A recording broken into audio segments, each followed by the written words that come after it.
terus berlari, terus ke arah puncak tertinggi. Ku takkan berhenti, hanya sampai di sini. Kemenangan abadi menanti. You know we won't miss if we unite our focus. And if you haven't noticed, we all live. Nyalakan apimu, hadapi semua tantangan, hadang semua serangan, jatuh bukan halangan. Bakar semangatmu, janganlah engkau menyerah. Kita akan buat sejarah. We all this, we won't miss. We all this, we won't miss. Saatnya beraksi, jalani ambisi. Aku kan menyawakan hari ini. You know we won't miss if we unite our focus. And if you haven't noticed, we all live. Nyalakan apimu, hadapi semua tantangan, hadang semua serangan, jatuh bukan halangan. Bakar semangatmu, janganlah engkau menyerah. Kita akan buat sejarah. We all this, we won't miss. We all this, we won't miss. We all this.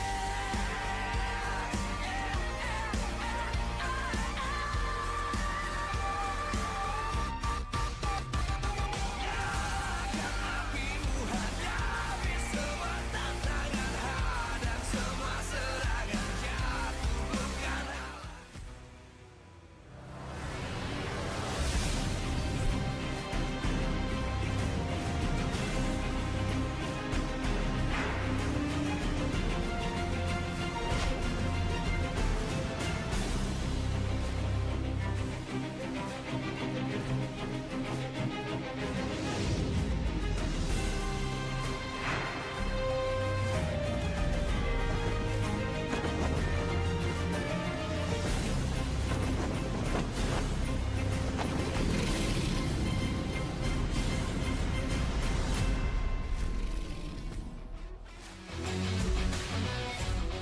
Live from Jakarta, MPL Arena.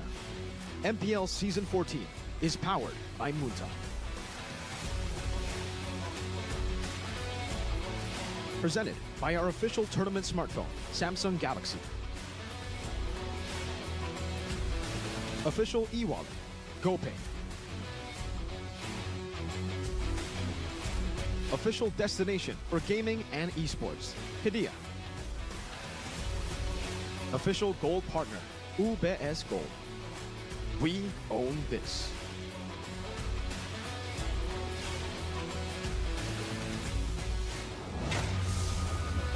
Moreno. Wehey, di dalam rumputan apa yang akan terjadi? Dan Annabelle berhasil untuk bisa tadi menambah lagi 1 poin kill dengan bantuan dari rekannya. Sedikit lagi tersisa. Annabelle langsung panggilan Japon Ranger menggabung di area tersebut. Cloudgun akankah menjadi satu korban terakhirnya, masih bersembunyi di dalam rumputan. Tapi Cloudgun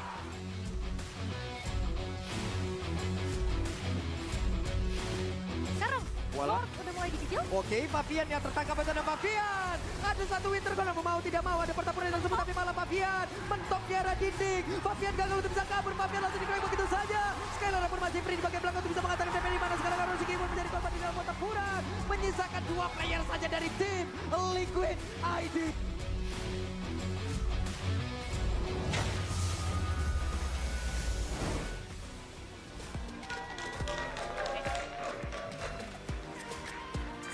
Tim akan kembali hadir untuk minggu yang keempat, di mana semua tim tak akan diam di tempat. Kita tahu bahwa semua tim berjuang untuk kembali naik. Dan di minggu ini kita semua mengharapkan yang terbaik. Inilah dia minggu yang keempat di MPL Indonesia Season 14. Senang sekali tentunya tentunya di sini Bude Clara bersama dengan seluruh super fans yang ada di MPL Arena akan menjadi saksi seperti apa progres dari setiap tim yang hadir. Banyak sekali perubahan yang terjadi. Di transfer window kita melihat ada yang mulai naik, ada yang mulai hilang. Namun kalau ngebahas tentang 9 tim ini pastinya yang ada di rumah, yang ada di sini juga lagi ngelihat wow klasemen sementara bergerak terus. Dan tentu saja ada juga yang memberikan opini-opininya terhadap tim-tim yang bertanding. Tentu saja 9 tim ini mereka mulai di ranking-rankingin nih. Nggak hanya mungkin dari semua super fans yang ada di seluruh dunia, namun juga dari para talent. Dan ini yang pastinya menarik. Semuanya mata akan memandang kepada Power Ranking by Mirko. Dia adalah English caster kita. Jadi kalau kita ngeliat Power Rankingnya kita tahu di nomor 1 ada upper bracket. Kayaknya kalau Bude yang jelasin nggak mungkin ya. Mending kita langsung panggilin aja dengan 9 tim yang sudah di-rank oleh Mirko. Langsung saja kita panggil Mirko. Mirko, sini Mirko. Halo Bude. Halo, tolong langsung dijelaskan ini. Kenapa kamu meletakkan 9 tim ini seperti ini Mirko? Sebenarnya kalau upper bracket udah ini ya, kita lihat dari performance. Sebenarnya ini kalau power ranking gua itu based on week-nya. Jadi kemarin tuh week 3 kan. Ini khusus minggu 3 doang? Khusus minggu 3, based on performance minggu ketiga. Dan di upper bracket memang RRQ paling solid sih menurut gua. Jadi makanya gua taruh di upper bracket bareng sama Bigitron yang masih ada mistake. Dikit-dikit di sini masih kadang itu overconfident, panik juga. RRQ paling stabil sih. Berarti sesuai dengan klasemen sementara ya kalau topnya untuk upper bracket. Yes. Yang menarik adalah Fnatic Onyx yang berseason-season, Budi udah sampai lost count, berapa season? 6, 7, 8, berseason-season. Mereka selalu upper bracket dan kamu meletakkannya tidak di upper bracket. Iya.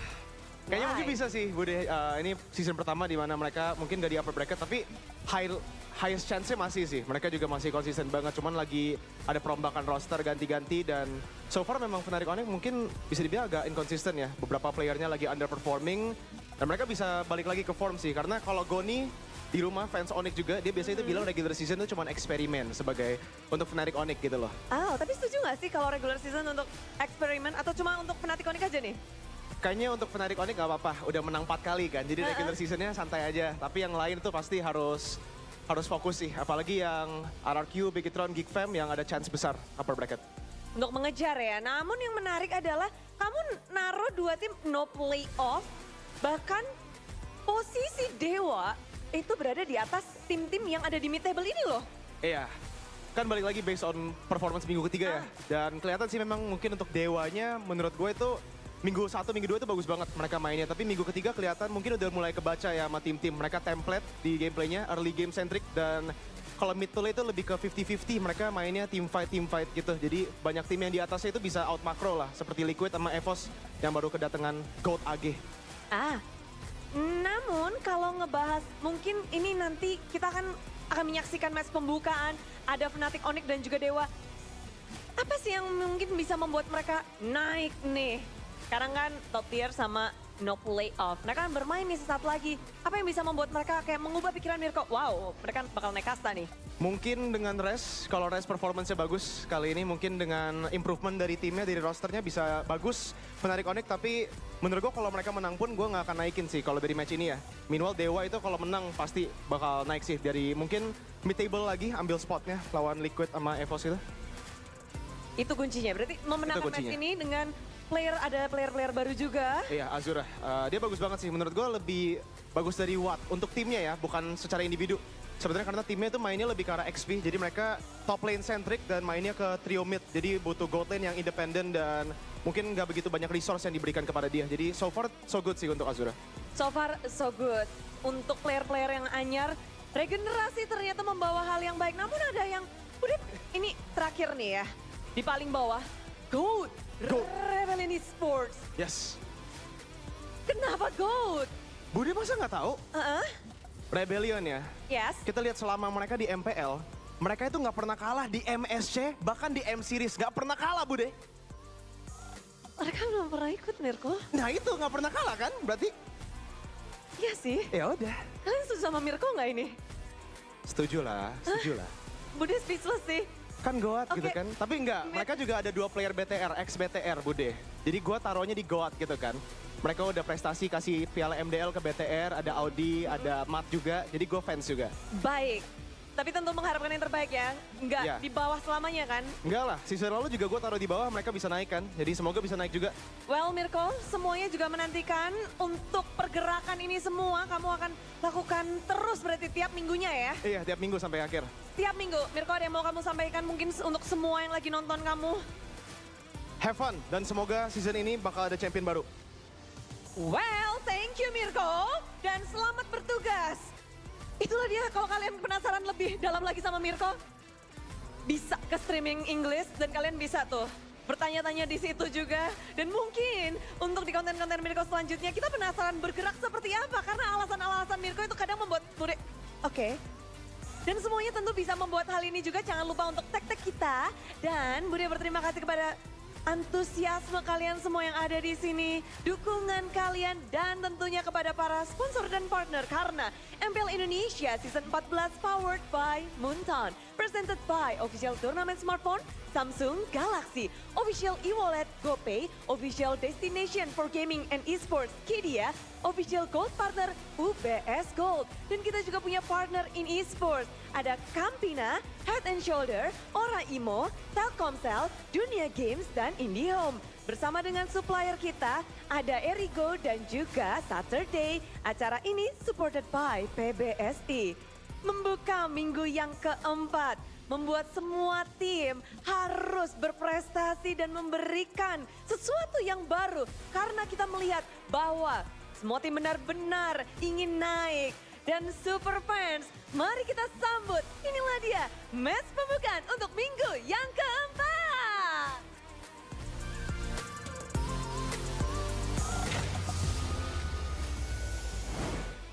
Two inhabitants of the stratosphere will battle it out in week number 4 of MPL Indonesia Season 14. Welcome to English broadcast once again with Shefin, Mirko, and also Arashi. These two teams, man, they have two polar opposite stories.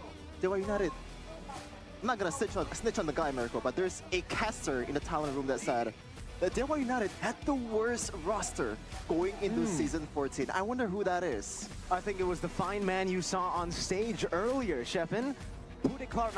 Obviously, it was Mirko. Yeah, I think, obviously for Dewa United, it does feel like it was on paper. When we're taking a look at their individual stats, they're really good, right? Sorizo has been phenomenal. Hijume has always just been, solid in the mid lane. They have very, very good members individually, but it almost just feels like they were getting whoever wanted to join Dewa instead of trying to match a synergy or trying to actually capitalize on the winning conditions that they had previously with the Dixon lineup together with Lanaya and Case.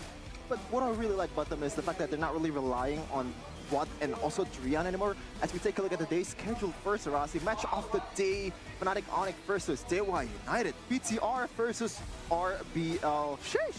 Battle, oof, man, this is gonna be a tough match for RBL. But we're gonna talk about the standings first here. Big Sean Alpha still standing strong in the top, only losing a single match towards the mighty Geek Fam. And also RRQ Hoshi in number 2, Rashi. Very close behind. And with that, Fnatic Onyx, and surprisingly, Dewa United. But we've seen this before, right? They can start off very strong, but can they maintain that kind of performance, that kind of consistency? And if you look at the matches today, I feel like it's so fitting because you see that for Dewa, this is a chance for them to kind of make a statement here to everyone, right? We're going to go up against Onyx. We're going to show that we're not just good in the beginning against the teams that are kind of preparing, that are still kind of building up. We want to be able to perform well against the bigger, stronger teams that are already established. Meanwhile, on the second match, Bigatron and Rebellion, same story kind of, right? It's time for Rebellion to really tell everyone that, we're in this to win this, right? We're not just here to participate. We want to actually have a real impact.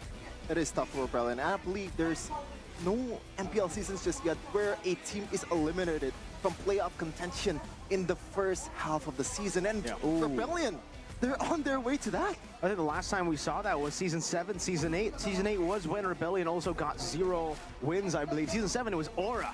So it's been a while since we've seen a team actually, lose their playoff spot all the way in the half season, like you mentioned. But I think we got to focus on this match facing the Giants.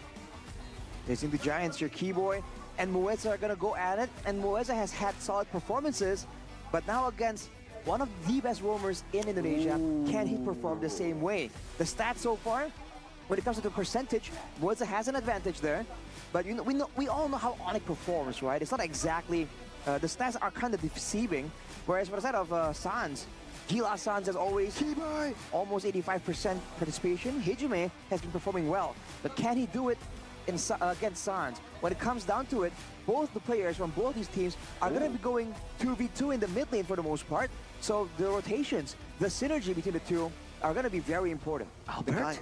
Oh, Albert. Adi? I think he looks more like Fabian than He looks like Albert mixed with Adi. I kind of see that the hair, right? Yeah. From Adi. Yeah, but yeah, this is the new guy from MDL, from Onyx Prodigy. It's Res with the Riz. From Onyx Miracle with Onyx Prodigy. Onyx Prodigy, He's gonna fill the EXP lane if Lutpi is not gonna play in this match. But Arashi, I want to talk about what you just said earlier. You've touched upon a very interesting point. One of the best roamers in Indonesia, and it's Keyboy in that case, right? From what you mentioned. Do you think Keyboy is still that guy in MPL ID? Is he still top 2 or top 3? But at this point, it's not really fair to say. Again, it's still very early on, all things considered. Who knows if they're actually saving some strats, waiting for a bit longer to actually try and show some of their hidden cards.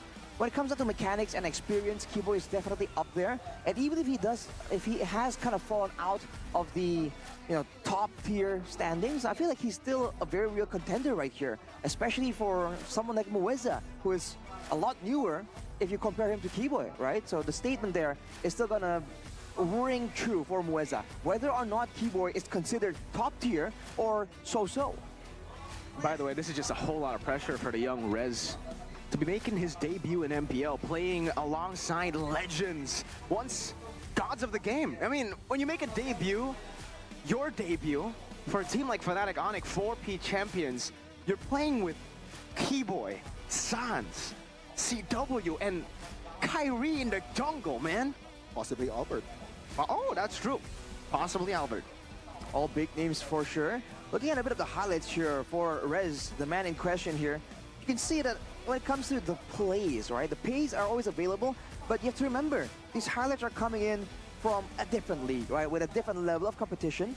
And some might say that in some aspects, when it comes to the flexibility, when it comes to the adjustability, there's a bit of an advantage there in the MDL, but for sure, he's going to try and replicate the same kind of aggressive performance. You're seeing him here going in aggressively, just knowing the limits of the hero and making sure that for the opponents, it's always a tough call. Do they want to try and commit to punish him or punish the team? And in the current meta, where it's so aggressive, I feel like his playstyle can lend itself to Onyx really getting a great recovery from their so-called slump this season. And also the fact that he's also using Arlott, right? A hero that Lutpi really likes to use, especially this season. And so far, Lutpi, I don't think he performed as well as Season 13, especially on the Arlott. A lot of sapu jagat, as we would say in Indonesian.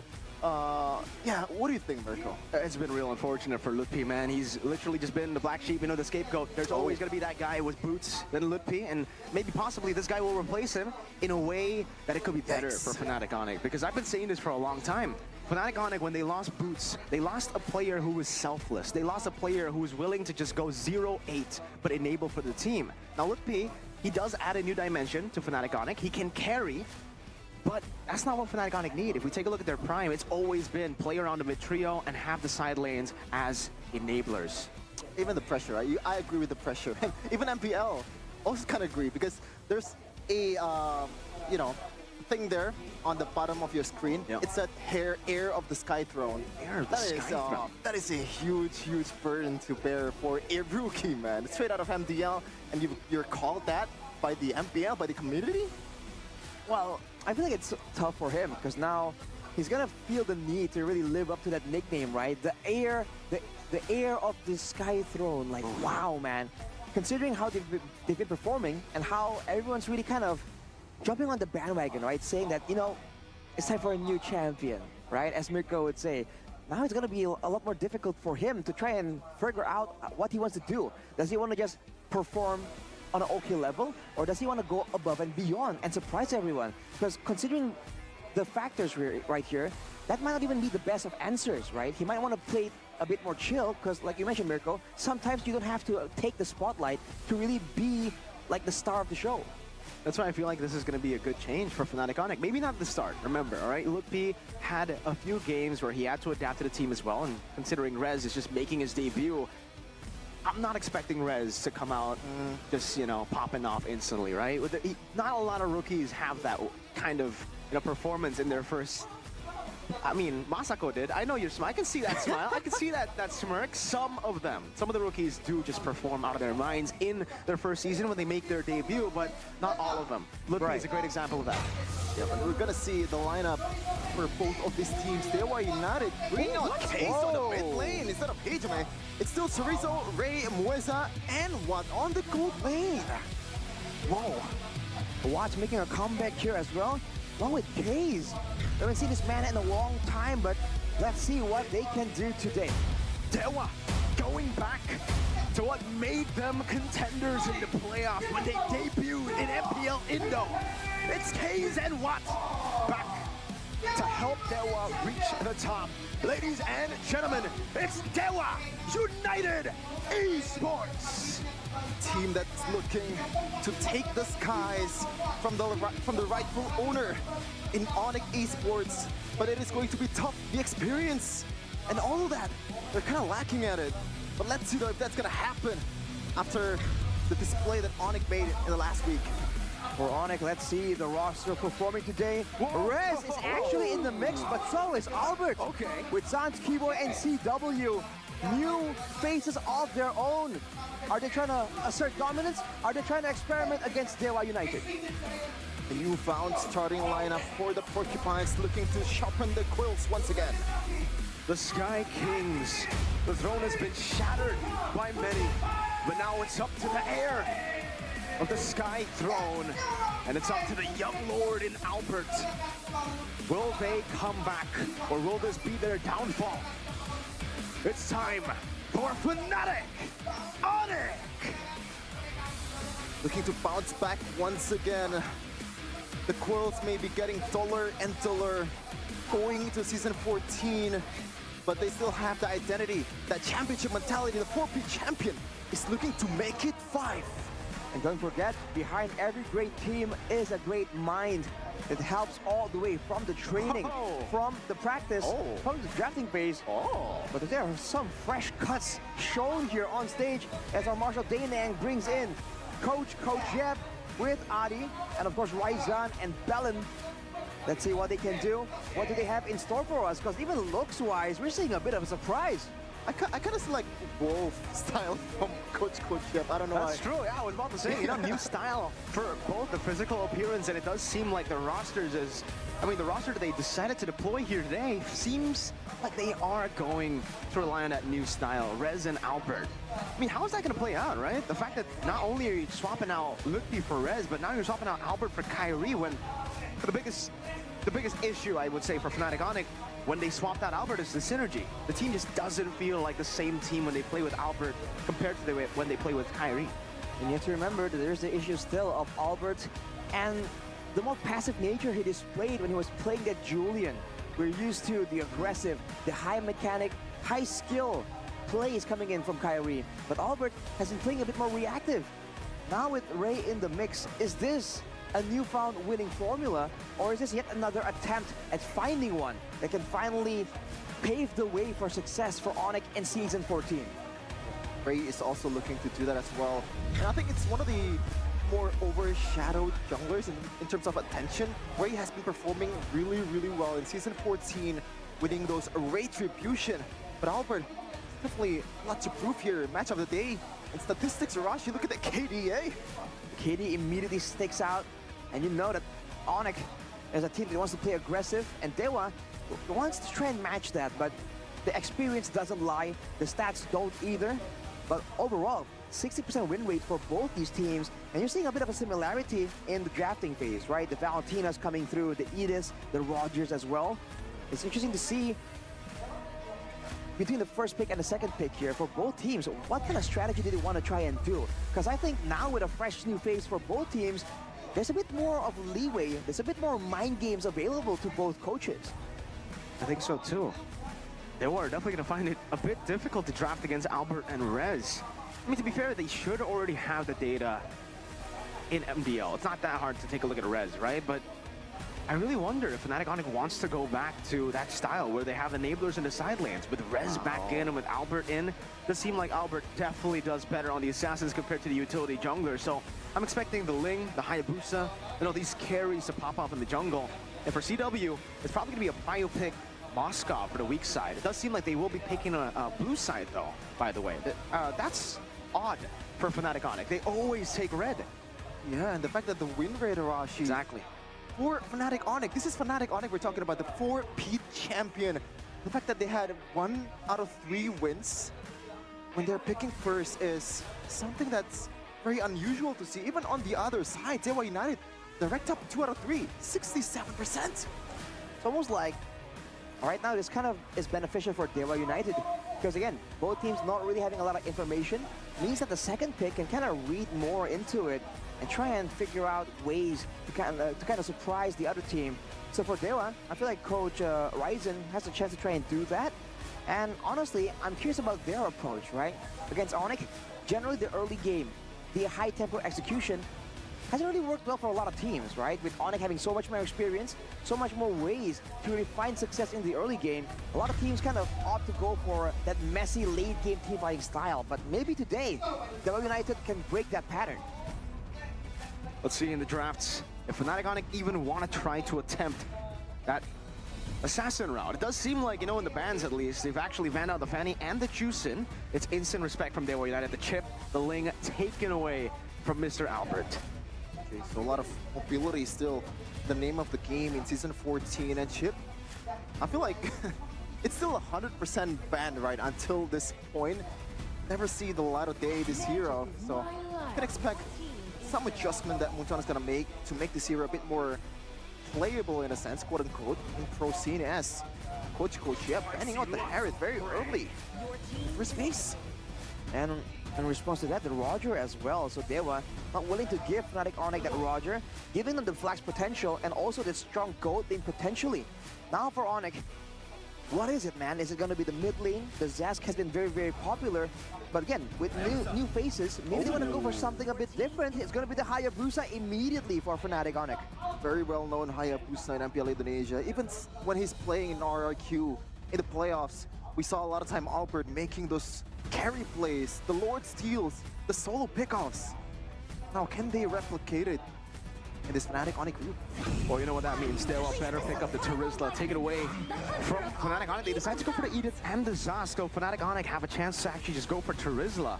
And then in the weak side, honestly, the Moskov is still up for grabs for them. They could go for that. This would be a different route, though. This would put Sans to a very uncomfortable spot in the second phase. They will definitely can start to, neutralize Sans in the hero pool department. Just, take a lot of the picks we've known Sans for out of the play. Especially if they have the Zask already available there. If they can flex his Edith to the roam position, but if they want to try and surprise Fnatic Onyx and go for something even more aggressive to really shut down Sans, we've seen that being quite the reliable way to really tone down Onyx success in the early game. No mage presence, no damage presence, means that Fnatic Onyx will be more limited.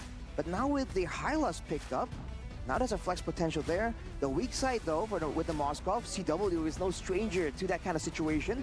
So now Fnatic Onyx kind of hinting that they want to play for that EXP lane a bit more.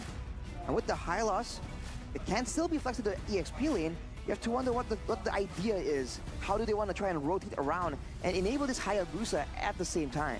If they want to get a comfort pick and it doesn't need to be like a carrier, these shredding heroes, they can honestly just get the CC. Rizzo, very comfortable on that pick. We've seen him in Big Turn Alpha back then in previous season play the CC. It's not that good of a flex though, so they'll decide to actually go for the carry. At least they deal with the threat of the high lows instantly, right? It was either carry or CC. But now the kill pressure from Fnatic Onyx is going to be used to its utmost potential, knowing that What doesn't really have a lot of range to work with. And as long as you can layer the CCs, the damage towards Rud, I think Fnatic Onyx, they're going to be just fine. Oh, all depends on how well can Dewa United protect and enable what. Because all things considered, there's a lot of ways for Fnatic Onyx to really try and get their hands onto him. And there's a chance they can kind of go for a long-range mage as well. We've seen Sans perform really well with the strategy, and they can kind of zone away the carry and then make this Hylos just that much more of an oppressive presence. A lot of options there for sure, but for Dewa, they know that they want to have the guaranteed pick-off, the guaranteed shred down on one person, so the Faramis becomes their choice for the ban. Now Nolan as well taken away by Fnatic Onyx, so a lot of attention for the jungle. Is Louis gonna be the option here for Sans, knowing that they have this much kill pressure to work with? Gonna play early game, then I think Louis might be a good pick here, and it's also a good matchup against a Zusk. Yeah, I think the Aurora, though, definitely fits a bit better if you want to go for the full counter towards the Zusk. The Aurora has been left open. They banned out the Valentina. What else do they want to ban out here? The Nolan becomes a good, big, problem for the Hayabusa because of how fast he farms out. Maybe another jungler that can actually clear real fast. Or they take away the threat of this Edith still being flexed, right? Oh no, they go Joy. Huh. Interesting. Banning with the Joy, all the fast clear junglers. So Fnatic Onyx, I think they're really hinting at a fast tempo kind of play. And if that's the case, I do believe that the Hylos can be put in the roaming position. Although if they do that, it kind of limits the possibility for Keyboy to really make those flashy plays. Now for Dewa though, exposing their first choice for the second phase, it's gonna be the Julian immediately. More burst potential, great crowd control too when it comes down to the security, to protecting the backline here when they're trying to go in for a 5v5 team fight. But not really the greatest win rate out there. It's gonna be Sans bringing out the OG Lilia. Only one pick so far in MPL Season 14. Still 0% win rate, but this guy, man, on Lilia, he is a menace. He's playing Lilia in the front line, bro. Yeah, this is the signature, the old signature of Sans. If you guys remember when he transitioned from the jungle to the mid lane, he was only playing 2 picks. It was Lilia and Xavier. So it's back to a signature pick for him. Now to the roam position, up against his composition. What do you want to go for? Ruby? Oh, Terizla. So it is Hylos roam. There you go. They put in the Terizla in the hands of Rez. This is classic Fnatic Onyx. It's great team fight potential, great ways to catch up as well. Even though in theory the Lilia and the Terizla are going to be struggling to kind of keep up with the team when they go in forwards, the Glorious Pathway enables the whole team to move together. Dewa though, they have great amounts of peel already with the Edith, with the Julian as well. They want to go for something a bit more aggressive, some more damage, or just more AoE to layer on top, considering that their mid lane isn't exactly a crowd control powerhouse. Export comes to mind when you're up against this much frontliner, Hylos and Terizla. I think usually it's a standard pick for Coach Ryzon at this point, but let's see though. It's gonna be the CC just like Mirko mentioned, but I think they have enough damage at this point, so it's going to be a Chow. Oh, so is it gonna be a mid roaming Chow, or it's gonna be an EXP Chow? It is going to be roam for Mueza. Interesting. Mueza's Chow, can't say it's top tier just yet. We haven't seen it go up against the better teams, the more experienced teams, but we've seen great mechanics, great opportunity spotting coming in from Mueza here on the show. If you look at the side for Fnatic Onyx though, the only real target I guess will be the Moskov and the Hayabusa, but that is enough. Deterring the assassin from going in without repercussion can be enough for them to really stop Albert, considering the concerns for Albert with the passivity that he has on these assassins. This could be the right solution here to discourage him from making any of those plays happen. Looking at the graphs though, I feel like it's a bit more of an equal draft from the draft index. But anything can happen in the Land of Dawn. Stats don't matter as long as you execute your AOK. Now can they dethrone the Sky Kings once again? Another team is gonna take down the Quills of Onyx. Is it going to be Dewa United or is it going to be Onyx? Fnatic Onyx. I guess we'll just have to see, ladies and gentlemen. Here it is, the Land of Dawn. Will the downfall of Fnatic Onyx continue in the hands of Dewa? Or will it start to rise again, the new age of the Sky Kings? You're seeing both teams trying to find for info, but Keyboy has already been able to go in and abuse the level 1 continuous damage that the Hylos has at his disposal. For now, to look at the mid lane, it's going to be a trade coming in. The difference between just big bursts of damage compared to the constant buzzing. The constant zapping coming in from the Zaz. Look at Mueza though, trying to secure the Lita for his team. He might get punished for it. Crazy mid-prio from Fnatic Onyx with Sans on the Lilia. Yeah, and now, looking at the emblem by IndyHome by Telkomsel Rashi, anything that really stands out for you? Master Assassin and the Firmness coming in for Watt here. Wants to be aggressive, wants to assert dominance on the carry. Not really the most foreign of sights. Keyboy going for full tankiness, of course, and Sans with the Inspire is trying to make plays, man. He wants that cooldowns as low as possible, more damage, more output potential, more Sans that we know and love. But Wizard, that's an interesting pick there, going for a thrill, so you know the drill, Rashi. It's a bit more damage coming through, helps with the wave clear, helps with the 1v1 technically, if he's gonna try and zone or fight for contest against the Hylas, right? Like he's on the Zas, you can see how annoying it is when the Nightmare spawn is put so far behind the lines of the minions, kind of zones away your laning opponent. That is a strength that a lot of current mages in the meta have at their disposal, man. The Aurora, the Zask, and the Tsushin kind of operate the same way, and from there, they are going to go for the turtle. Keyboy opening up, getting the sundown. Rez doesn't have level 4 just yet. No penalty zone. Ray gonna be caught. Still has the sword, able to get the enhanced sword out on the Retribution win, but now gets taken out by Keyboy's DOT. Albert taken out by Mueza. Despite not having the way to Dragon, Keyboy still able to escape the penalty zone. Finally from Rez, the hammer comes down, and now even a spear. Mueza assassinating Keyboy in the back line as Sans continues his chase. But remember the thrill for Mueza, doing a whole lot for them, but Rez is able to finally get that dub for Fnatic Onyx. The rest doing also a whole lot for Fnatic Onyx, looking pretty sound for its debut fight, 1-0-2. The penalty zone, Rashi, just punishes everyone with DO United. And it's such a delayed penalty zone coming in there, because we thought the fight was over, and then it kind of restarted. Look at Keyboy once again looking for Prio. Then we were able to get the turtle though in that fight, so maybe they would think it's worth it. Now it's back to the waiting game, where in theory, it should be Mueza looking around, trying to make the ganks happen with the more reliable, the longer duration crowd control. But Keyboy is doing a great job matching his movement, kind of zoning him away from opportunities. Talent prediction by Aplikasi Baru Gope. It looks like it's a bit divided here. Interesting. For DO United in the English desk. Now, I trust DO United, but what's your reason, Mirko, in this case? Honestly, you know, it's Rez's first time on stage. It feels like, you know, for me, I think they want to have a chance to go for it, but I want to ask you, what's that 2-0 about? At least I gave it 2-1, you know, to Dewa.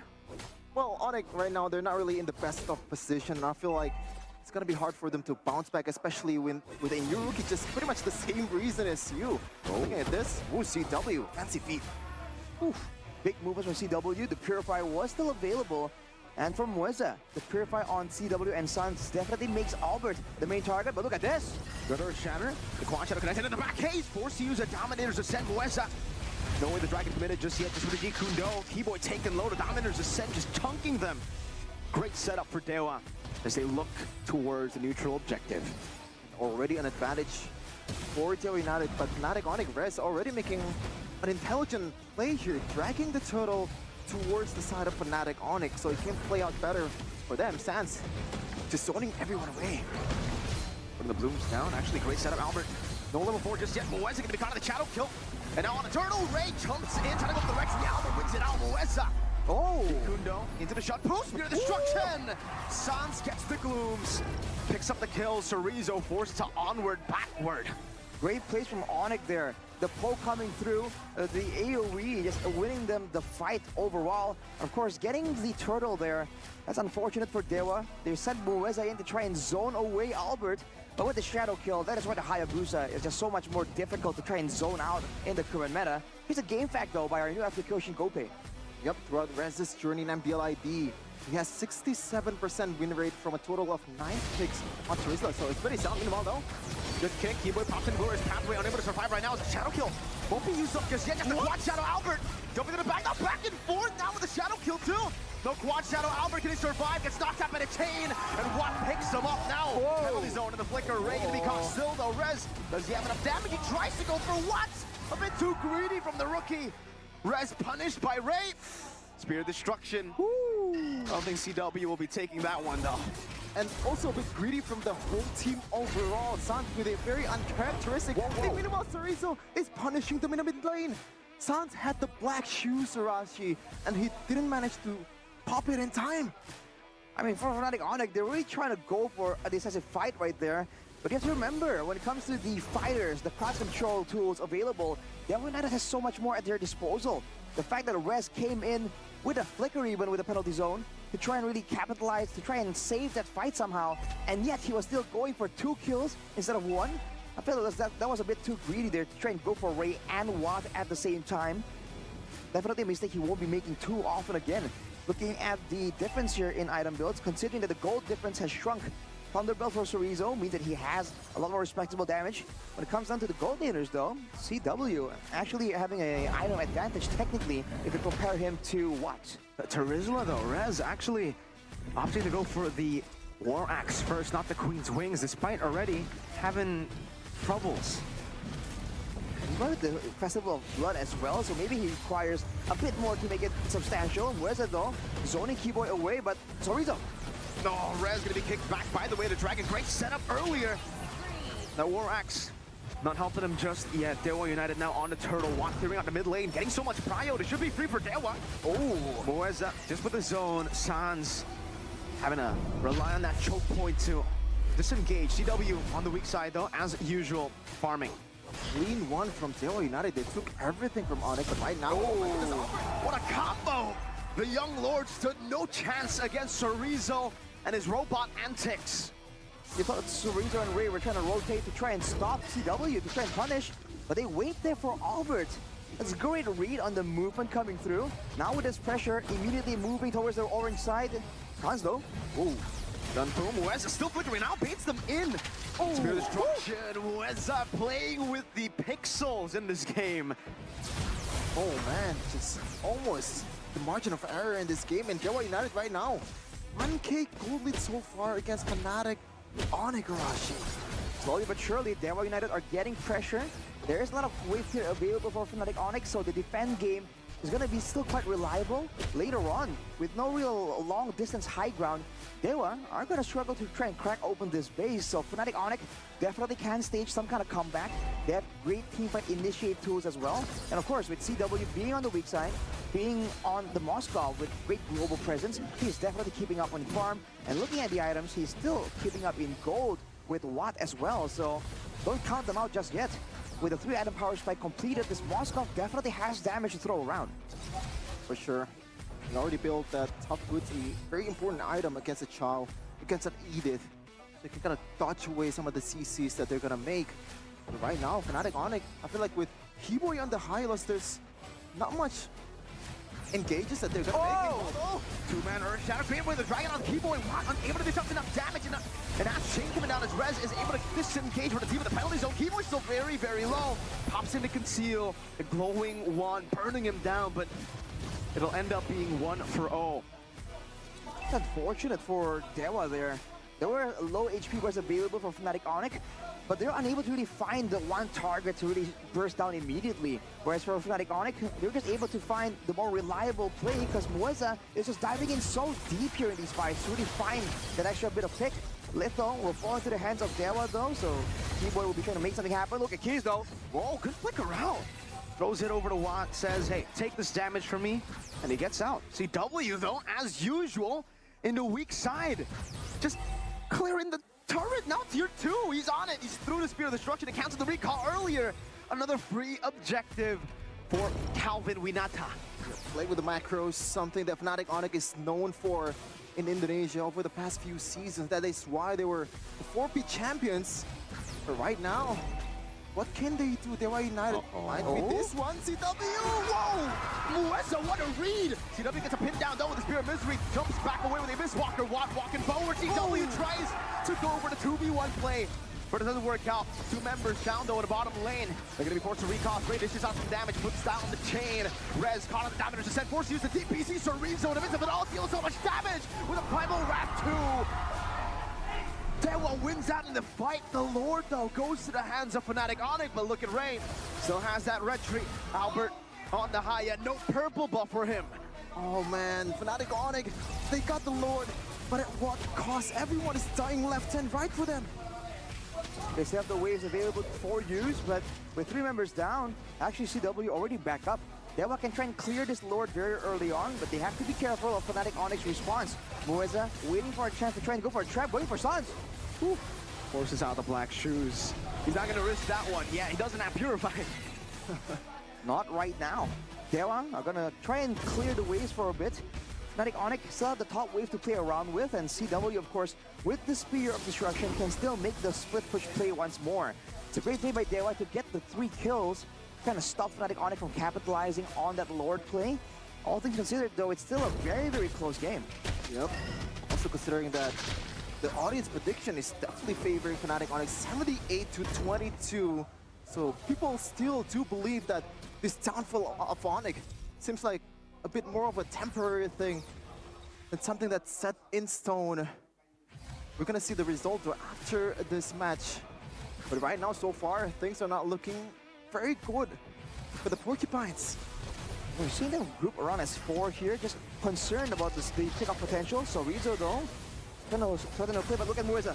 Oh, penalty zone to the back, so Rizzo still able to flicker out, but Sans chases him in the back line as well. Albert getting knocked out by the way the Dragon. No follow-up, no Mueza still able to escape. The Dominators is set, Chunk and rest down, and now the blink forward. Revitalized from Keyboy to save Rest Pure Destruction.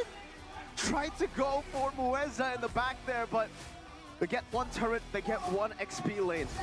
Keyboy, man, he's still making TikTok plays on a non-TikTok hero, somehow saving Riz from the death. You can see there the Lord advantage from Fnatic Onyx. The gold benefit actually favors towards Dewa United, but they got a lot of tower HP, Rashi. So far, again, still very, very equal, but Keyboy, man, Go-Go Gadget, the health dispenser, coming through with a Revitalize. Now for both teams, it's with the waiting game. Fnatic Onyx kind of broke the pattern by being the aggressors there, sending Rez in aggressively. And you can see that Dewa, they're struggling to really output the damage because Watt, he has the items, even the Wind of Nature now, a bit more security compared to CW who went for the Malefic War for more damage. But Watt is still consistently getting zoned away because there's so many ways for Fnatic Onyx to kind of threaten him. On the flip side, Holy Crystal for both the Zask and the Julian. Dewa has a lot of burst damage available, but if they can only lock someone down from Fnatic Onyx, with Onyx being so mobile, especially with Rez having the Queen's Wings now, the damage reduction can be critical in deciding how this next fight goes. And speaking of that, you know, Rashi, the item for Keyboy, the items for him, very greedy. Actually, just opting to go for components. He has 3 components. Doesn't know. I actually don't know what he's going to go for. First, he's on the way to a Queen's Wings, it seems. He's on the way to an Anti-Cuirass and even an Athena Shield. Or maybe a Radiant Armor. Or even a Clock of Destiny, so he is going for the full component build. No real, I guess it doesn't feel a big threat from a single hero from the side of Dewa. So he wants to be a great all-rounder. But even then, not even the Oracle available just yet to really boost the Revitalize healing and the Glorious Pathway healing. Now look at Onyx though already setting up. Dewa, if they don't want to fall victim to CW's plays, they should try and make something decisive happen. Mueza going in with the G-Kundo with the Dragon 1. Pops in ultimate, tries to go for the Shred as well, but it gets caught in a penalty zone. So able to escape. Rez isolated, the rest of the team wasn't there to follow it up. The Dominators are already there. K's flickering out, but Sans picks him up. Meanwhile, Albert with a Crash Shadow back. It is a 1-for-1. The XP traded in for the mid lane. That definitely favors Fnatic Onyx. That definitely Sans that we know and love. Just the gal to just walk in front of 3 people from Dewa United with no threat whatsoever, knowing that he has the black shoes, and he did just that. Now Fnatic Onyx, with Case gone, they can make something happen here. Sans has the Purify. Also the black shoes, the Lord. Already getting started by Fnatic Onyx, but they can't stay too long here. Keyboy walking up, trying to go for the Glorious Pathway. Ray will be the target, pops out the chain. Cerezo walking forward, a sword. Enhanced Ray with the red tree. No, it's Albert who wins it out. Now an all-out foul with the Shadow Kill placed onto the back as well. Wow, with nature, the winner, Dragon locks him down. Wow, picks up the kill. Ray is an absolute beast in this team fight. Gets 2 on the board, and again, deja vu. Dewa win the fight. Fnatic Onyx get the Lord. Oh no. Restart on the bottom side for Dewa falls in that engagement, and the Lord is still available. The death timers at 15 minutes is quite punishing, but not quite enough to make losing a base tower worth it. Ray, though, in these fights, not really getting focused down, so he's using a lot of these spells aggressively. Usually you see Julian's kind of save the enhanced sword to really get out of a sticky situation, but for Ray, he's going all in these fights, knowing that the attention is going to be on Keys and Watt. So he's playing through the spacing very, very intelligently here. For sure, on his ass as well. It'll be hard for him to get catch, and even Albert, multiple times he went to go for the quad shadow combo towards Keys and didn't manage to get it because he has the flicker. Looking at the gold from this team, Zarashi, by UBS Gold, Raze topping the chart, and also what? So the damage from Daewoo United, they're not playing around. There's definitely a ton of damage and items for the side of Daewoo. But again, they've lost a base turret at this point. And you look at it, it's still pretty even, technically, when it comes to the structures, but that base turret is just so much more significant. Fortunately for the side of Daewoo, though, it is on the side where the Lord will be spawning, so that is a great silver lining. But Moeza, on the Cho, you're seeing him struggle really hard right now. He's getting zoned out, he's getting slowed, he's getting crowd controlled to high heavens here when he's trying to go for Sans and CW. And even if he does find the pickoff, the Purify just makes it such a difficult situation. And look at this, CW immediately taking a turret for free. Another great macro read by Daewoo, Fnatic Onyx, but right now, they want to pull the trigger. Moeza. Way the dragon on the sun still has Purify, pops it in, doesn't use the boxers just yet, and now he decides to do it. Torizo with a final wrap. CW stunned up, Dominators are set now to the fronts. Hayes gets out, that's another 1 for 0, and it's Rez who takes the beating. You can see there the gold showing in for what? Absolutely melting the front line of Fnatic Onyx. That is a Terizla with the Quint's wings, Rashi. At this point, Malefic Roar is in the inventory slot of Watt. He has full inventory items, if you include the boots. So anyone who really finds themselves in front of Daewoo, especially with a Wrath of the Dragon, that's it's just gonna be a quick pick-off for the side of Daewoo United. The wave on the bottom side, though, being cleared by the Julian with a Kron, by the way. Ray probably attempting to make a big play in the next big team fight. Now, 1K gold lead for Daewoo United, and I think it can still happen, especially when you think about the presence of Moskov. We saw this hero performing over and over again in this kind of situation, this high ground situation. The Lord pops up again. Let's see if it's gonna be the same old story of Fnatic Onyx getting the Lord, good but read. somehow didn't capitalize on that CW, the weak side master. It's just too easy for him, man. Makes a read immediately, and look at Daewoo scrambling to try and find control, showing what on the top side. Fnatic Onyx don't really have the resource to kind of burst down this next Lord. It is now at 19 minutes, by the way, so if the next fight concludes with Fnatic Onyx getting the Lord but losing 3 or more members, Daewoo can absolutely capitalize on the longer death timers. So the pressure is definitely on Fnatic Onyx. Great slow push up top. Daewoo United winning in the setup game. You have the far lane dealt with Moeza, charging up that G Kundo. Wants to go for it. Way to Dragon actually locking Albert down. There might be a way to go for the Lord, but now they're already taking the one down. Doesn't pop in a black shoes, gets punished by Watt. CW now trying to go over the midst of it all. Watt's still able to buy the Rose Gold Meteor, but Ray just demolishes CW. He's godlike. Albert left to defend all alone, pops in the quad shadow, gets 1. Now gets 3, jumps in again. Shades of RRQ Albert taking the Lord, getting the save for the team. Ray's hunting for him though. And Albert will be able to recall Watt. Wait a minute. Up top 1v1. Watt versus Albert. He has the immortality while Albert has had to go back towards that quad shadow. No way. Watt's waiting.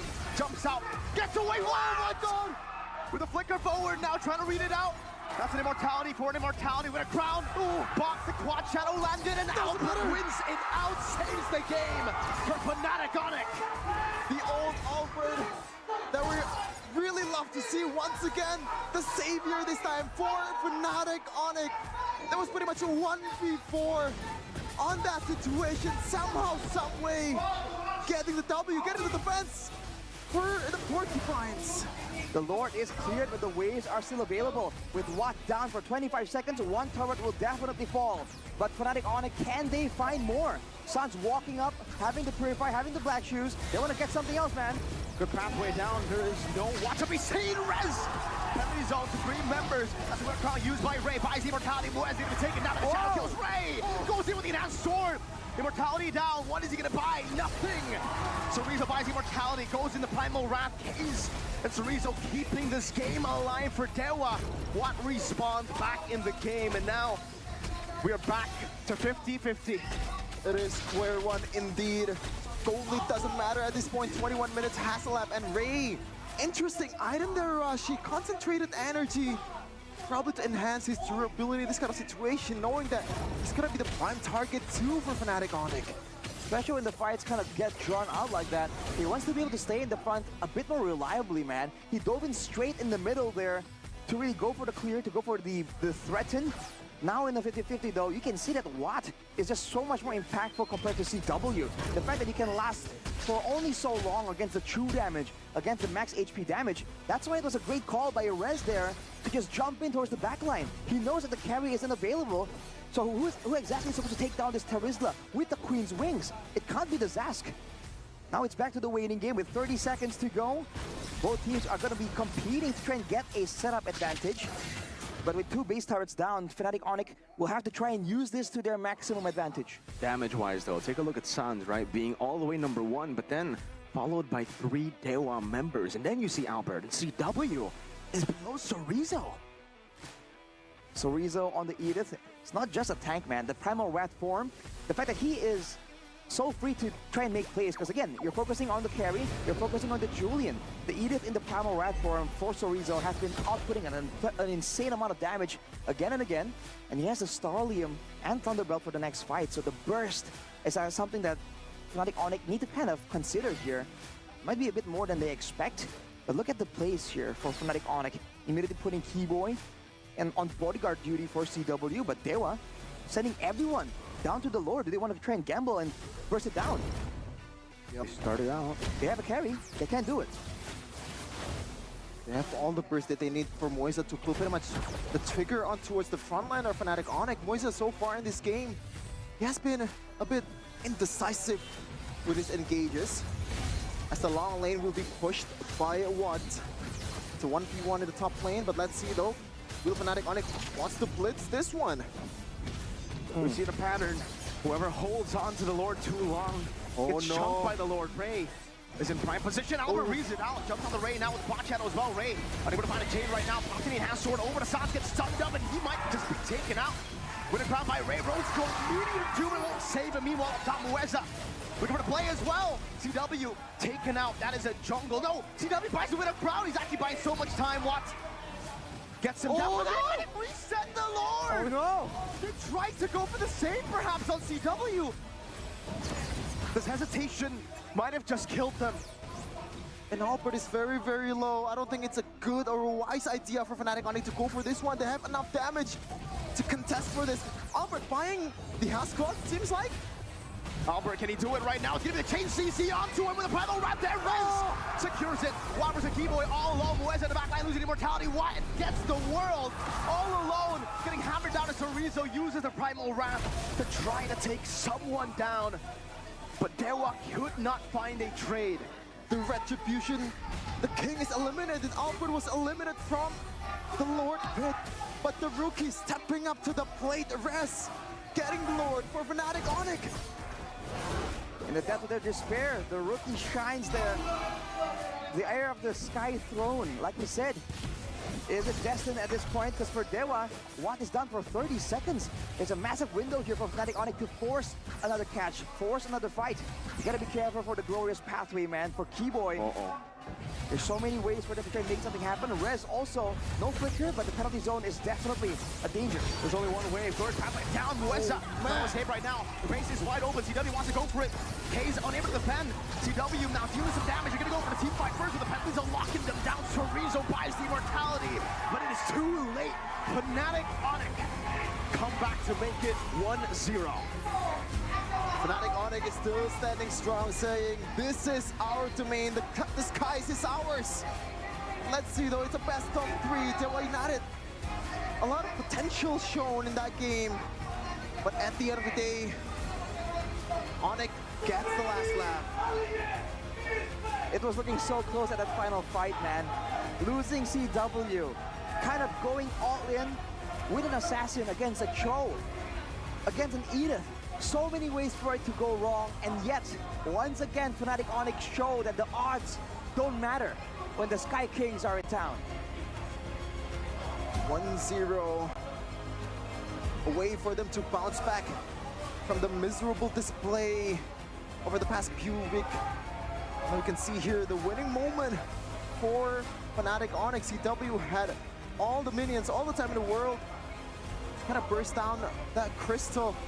And Dewa United with what is not there. There's no way for them to defend from that one. And I thought maybe with the change of Watt coming back in, Hijume out 4Ks, that they might shift that playstyle, but Arashi, it's still early game centric. And then in the mid to late, they just go for team fights, even though they had the pressure. They had so many more advantages. They decided to fight and fight and fight and gave Fnatic Onyx an opportunity to come back. And you know Fnatic Onyx take any chance to come back, to take the game. No stone left unturned with Fnatic Onyx trying to find ways to get back in it. For Dewa, man, there were moments there for sure where they could have taken out the Sky Kings. But maybe we can take a look at the highlights later on, because there were definitely some fights that on paper shouldn't go to them, especially that last fight. Like you said, Mirko, in the cast, Watt against the world. How did that happen? Right? You would think that moment, man. it's what? You know what? Sometimes it's what? In a good way, sometimes it's what? In a bad way. And we got two sides of, we got both sides. Yeah, it's a very thin line between the two. What? What? What? Yeah. What? All the different What? intonations Whoa. of what? Yeah, but I feel like when Watt is showing the damage they can output, even Moisa didn't want to pull the trigger towards the frontliner. Keyboy though, like we know that he can burst down everyone. Watt. Rest going the back line with the penalty zone. He has all the defensive item. He has that Twin Twix and all that, and somehow he still gets bursted down by Watt. And Moisa somehow didn't want to capitalize on a lot of opportunities that's present, I guess. I think it's really tough for him to try and capitalize as well, because who exactly are you saying he should go for? Because we already highlighted the fact that the Purifies it was just completely annoying, man. Because you saw Sans, in classic Sans fashion, walk up with the Lilia against 3 members, and he knows that, okay, you want to try and jump on me? Black shoes, Purify, all available. And you see Moisa going again and again to go in the back line, which is why I think, in the end, you saw Julian was the one who was kind of hiding in the back line there to try and find something, right? To try and go for a different conclusion. Oh. But this was that moment, the 1v1 attempt. It was looking so good for Dewa here as well, by the way, but they got picked up one by one by Albert, and that was just unfortunate. Look at the positioning here. Why were Dewa splitting apart so much? Right, with a front-to-back composition, with a carry of all things, you can see how fast Watt can shred anybody down. But they just did not give him the right kind of backup. Also smart itemization, I think, from Albert. He got, I believe at least, he swapped for endless battle in that moment, knowing that he has half HP. He knows that if he's that low, then he's very prone to getting picked off. He just heals up right away with the endless battle. And this is the MVP of the game, King Bob, the Crown Prince. King Bob. Player of the game, presented by our official tournament smartphone, the Samsung Galaxy Z Fold 6 and Z Flip 6. Albert, back at it again, against all the doubters. Everyone who said that without Kyrie, there is no winning. Albert says, yeah, watch me. To all them doubters, say what you want Say now. what you want now. Shout out to Not Darren scared of Till. anyone.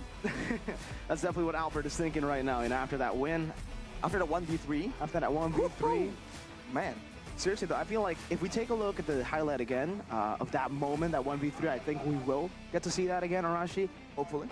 Do you think if Ray had risked it together with Watt, they would have ended the game, right? That's the big question for me. Would they have been able to end the game if they took the risk? I feel like that's why it's a mixed call, right? If they want to go for the end, I feel like they should just put everything towards the end. Exactly. And if they want to back away and play it safe, then do that too. They play both sides. The fact that they tried to catch both chickens, they caught none.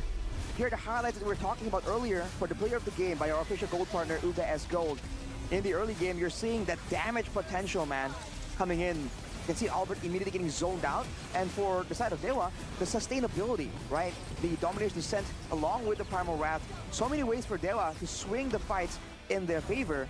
Overall, though, still not really as beneficial because they went kind of all the way in. And this is the aggression we've come to expect. And it's moments like this where you can see that they kind of get lost, right? When things don't go as planned, they don't really jump on the right person. There's a bit of chaos there, but in this fight, Watt was able to actually burst Sans down before any response was there. CW comes in to try and save it, but Ray deletes him. Here we go, though. Look at everyone from the side of Dewa. It's 4v1. Now it's 3v1. But where's the respect? Man. Where's the respect? This is Albert. Kays just walked there. That was so innocent of him. He was just like, hey, there's a quad shadow right here, no problem. Cool shadow, bro. Cool shadow, bro. Well, they paid a price there because here you can see even there was a flicker attempt there with the Earth Shadow from Sorizo to really stop the Retri from coming through, but it wasn't enough. And in the end, the carry has a lot of damage, but without protection, what can you do really?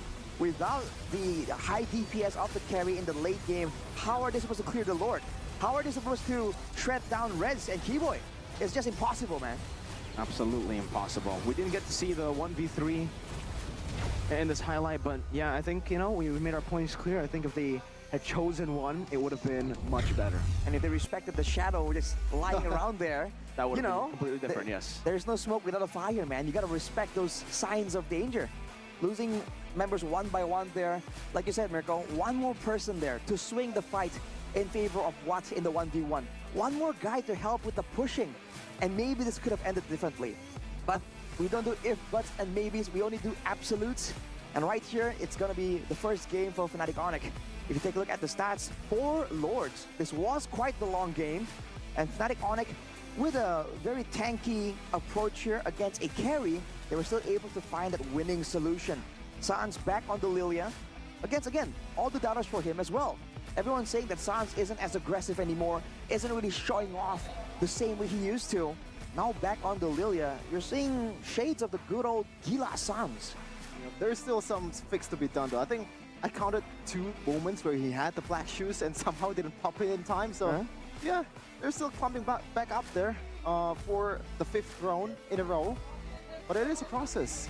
If you take a look at the statistics, more detailed one here, gold per minute. It's gonna be topped by, taking a long time. It's Albert on the Hayabusa. Usually you see a gold laner there, but somehow King Bob is there. I was thinking that CW maybe could have topped it off because he was splitting so much. But I guess he was punished. And you have to like give credit to Dewa, man. They were able to adjust and find ways to deal with the split push. Even though when it comes to the direct macro tools, they're really outmatched with that Spear of Destruction. Showing again that they have kind of matured. It's all about the execution. And ironically, right, they were doing well when it comes to the mind games, the split push, the ambushing. But in the team fights where Dewa used to be so good, so reliable because they had what with the experience, with the synergy with the whole team. Now they lost because they had made a mistake in a team fight. Man. So now the question is, do you want to remove Wet from the equation and bring in Azura? You know what? I honestly feel like in that game, after looking at, you know, these mistakes in the highlights again, it was more of a desync with the team. You know, Mueza should have played with Watt instead of going for that big play. I understand why he went for the play, but again, you have so much damage.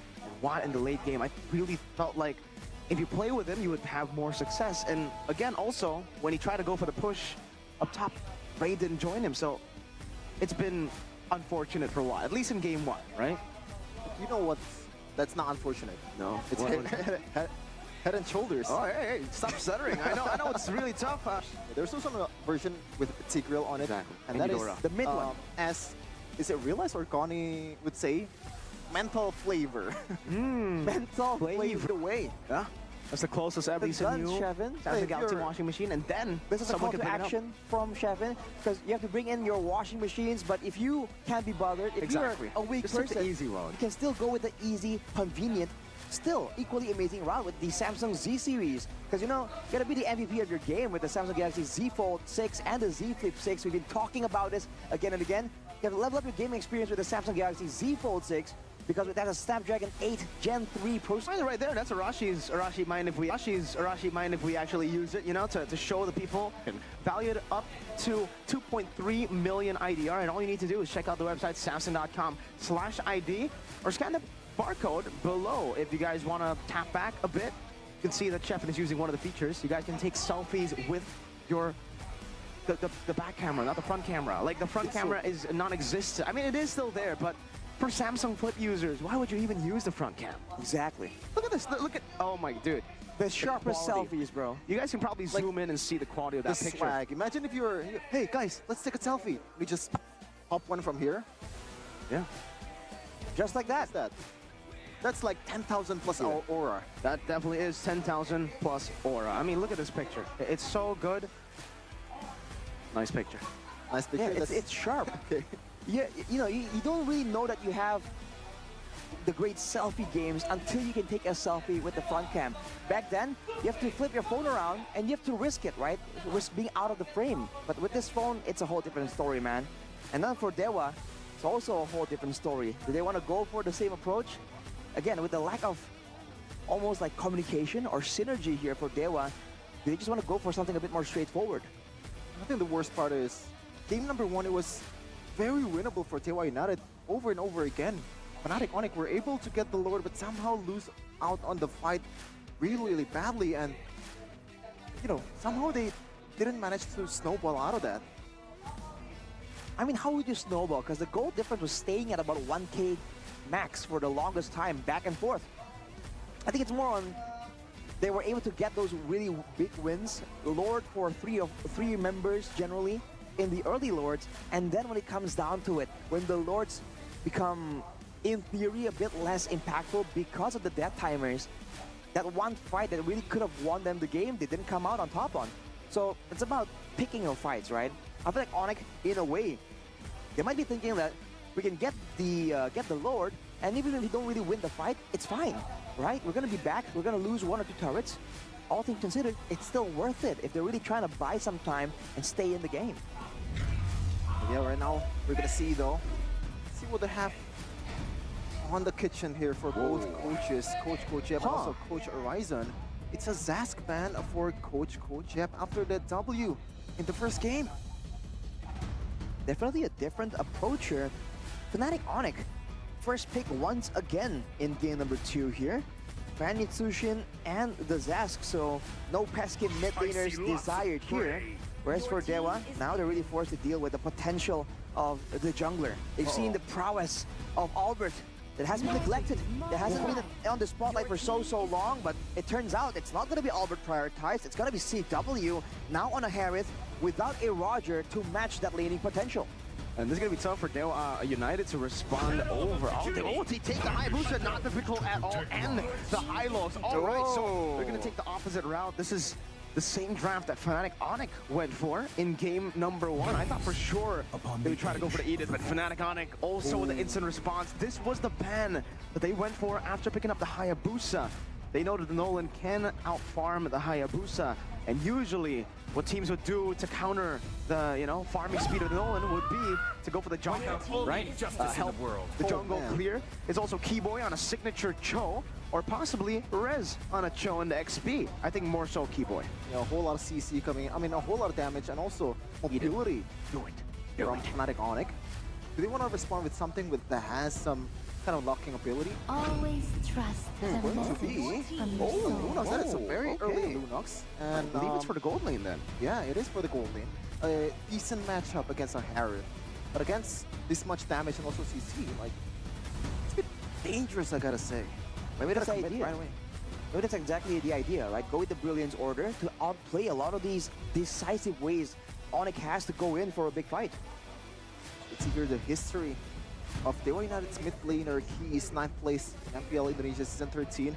Not the greatest of achievement, and also 2nd place MDLID Season 7 with Dewa United. So a lot of experience, but will choose my own let's see though, in this game, can he actually play the meta heroes? Because like he's known for more of a range heroes, the Eve, the Navalias. not the only It's not really played that much anymore in this meta.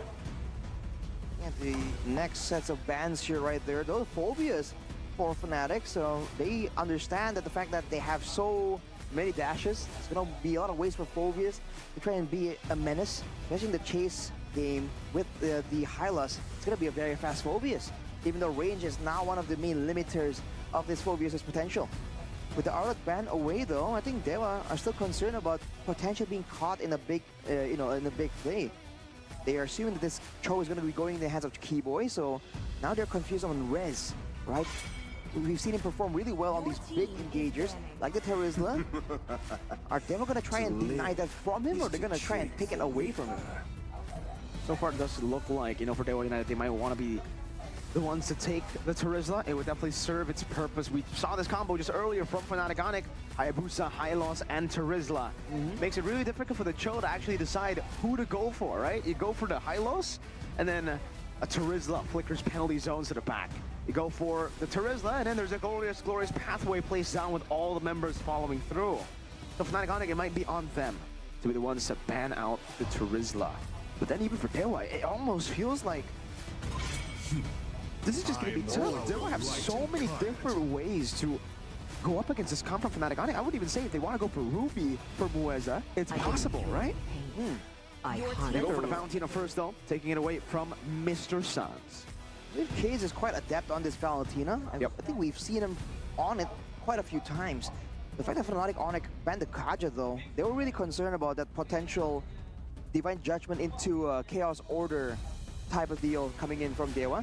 Now, with the Valentina and the Lunox, they have good amounts of magical, and technically they do have the Hayabusa for the physical damage, but overall, when it comes to DPS, they're quite limited. So for Fnatic Onic, how do they want to deal with this? Do they want to go for tankier members here, or do they want to go for outplay potential? Oh, outplay it is! Okay! That's a debut pick in Season 14. Wait, who's gonna deal with the Hylos? And then they get the Tigreal too. No one's gonna have a tough time. They have a lot of disengage, but this is a Hylos XP, so we saw exactly how unkillable Keyboy was in the previous game, and that was with the carry on the other side. Now, there's no one to deal with this Hylos. Fnatic Onic are gambling with the early game. If they win it out, then sure, maybe they can deal with just a full dive, ignore the Hylos. But if Dewa get the hold on the early game, man, this is a scary game to play for Fnatic Onic. If they do snowball, then the Harith, I guess, can still chunk down the Hylos enough. But again, if the Hylos gets any kind of momentum, any kind of ball rolling, then Dewa can really just face tank the bulk of the damage coming in from Fnatic Onic. Questionable decision by Coach Yeb. How to win the early game. If they fail, they have to really pick and choose the targets in the late game.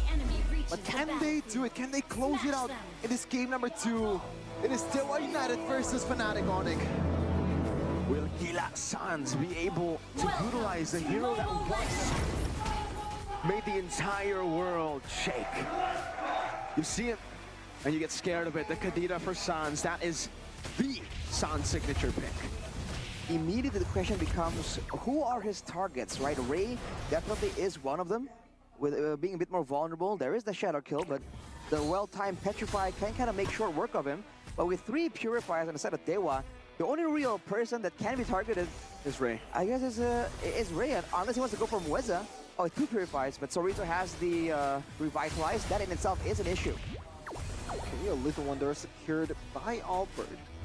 A good sign in early game, but again, the question still remains. In disguise for the Porcupines. So take a look at the emblem by IndieHome by Telkom Celerashi. Weapon mastery for Watt there, so he wants to absolutely scale towards that late game. Inspire and tenacity for CW for brawling, for going all in. And with the pull yourself together for Sans, he needs all the petrifies he can get to really find Ray. Whenever that battle spell is off cooldown, you can expect Ray to just go all in. Try and use that cooldown as a window of opportunity. Remember, Sans with the Kadira over and over again, even in the playoffs, I believe against EVO's Glory. Yeah. The draft is not favorable for the Kadira, but somehow he can still perform of all the CCs from all the Purifies and make it work for Fnatic Onic. And by the way, that's exactly why the Valentina is of such high prio when you're up against an assassin, especially the Nolan. Yep. Displace yourself out of the fracture, easy peasy. Not to mention, you can steal a good ultimate, you have good outplay potential as well, and that extra early game wave here is always very, very nice. And look at this, they will once again have control over the turtle pin, but they're not pulling the trigger just yet. They're waiting for a chance to get some level 4s maybe. If Mueza can get the implosion, that can be a massive moment. But with the IMU, the Primal Wrath is secured, so more DPS coming through for Dewa. Yeah. He's super far from level 4. So you gotta take the mid lane minions here. The rest once again doing its job, just taking the turret, the turtle for themselves. Mueza though, Okay, we'll see what the breath fusion used up as well. That's going to be a lot of damage placed down. A lot of resources already with the shadow kill just used up. Suns. So has a passive. We'll be able to gain back a little bit more HP. Cage with the soul time right now onto Rez. Doesn't have the flicker though. Rez gets back to robot form. P-Boy doesn't have the flicker. And will be horsed down by the horse himself. Albert on the turtle. Red 3 battle, retribution, not able to win out against the Young Lord, but he is able to get the quad shadow and the fracture dodged away from. Kill for Turtle, time and time again. Once again, Fnatic Onyx getting the neutral objective, but somehow gets punished for it. This time, though, Dewa United, I feel like they came out on top with 300 gold lead in 3 minutes. Once again, it is a respectable attempt from Fnatic Onyx, though. The fact that they realized that Mueza wasn't really level 4 just yet, immediately sending Keyboy off to chase him down, get the fight started, get a bit of an advantage. They were able to get the turtle, but they lost a couple of members at the same time. Keyboy, though, Case does have the Purify, decides to wait on it for the Petrify. Well played to Case. yeah, displaying the understanding of the crowd control, right? Fnatic Onyx tried to layer it, tried to bait out some of the spells, maybe making Case panic. Now without a Purify, though, he's going to be playing a lot safer. That's exactly why Mueza is on standby, man. Bodyguard duty, this Tigreal. Yeah, and Suns can pretty much bait a lot of spells coming in from Keys, though. Like, he has to pull yourself together. So in terms of, like, the trade of Petrify and also Purify, he wants to take that trade every time, any day of the week. It's a great possibility. Looking at the EXP lane, though, I think you can see that Hylas has a lot of pressure right here. And this is even before the Thunderbolt is even in the picture. So Rizzo is going for components here for the Clock of Destiny, potentially later on if he wants to go for that route. Most likely, though, it's going to be going straight for tankiness after this, just for the team fight. But look at this, P-Boy. Where the Dragon Fracture, rough waves. My, oh my. Ray trying to go for it, good. Stun over the Shadow Kill, not going to be enough to take him down. Ray goes back to the Quad Shadow Case, stealing with the Primal Ram Force to use it. Rizzo in the midst of it all, pops in the glorious pathway, but will be chain CC for a bit. Oh, Watt walking over, has the order. Watt getting the kill, now Watt's a Sans, he goes. Look at Petrify with the... Oh, shit, he knocks up. Oh, Watt gets the brilliance in time. Dewa United win out in the fight, and they take the lead back. Played the kiting game perfectly, Dewa United. They knew the resources are gone after they all in towards Mueza 2 times right now. Fnatic Onyx, their gameplay is all in towards the front line. Meanwhile, though, Purify out, Cage trying to run away. Ray in the midst of it all, that's an implosion. Ray with a Quad Shadow CW. Walking forward again, Rizzo trying to save Ray, who is running away. Keyboy throws up that question mark emote. That's an Earth Shatter.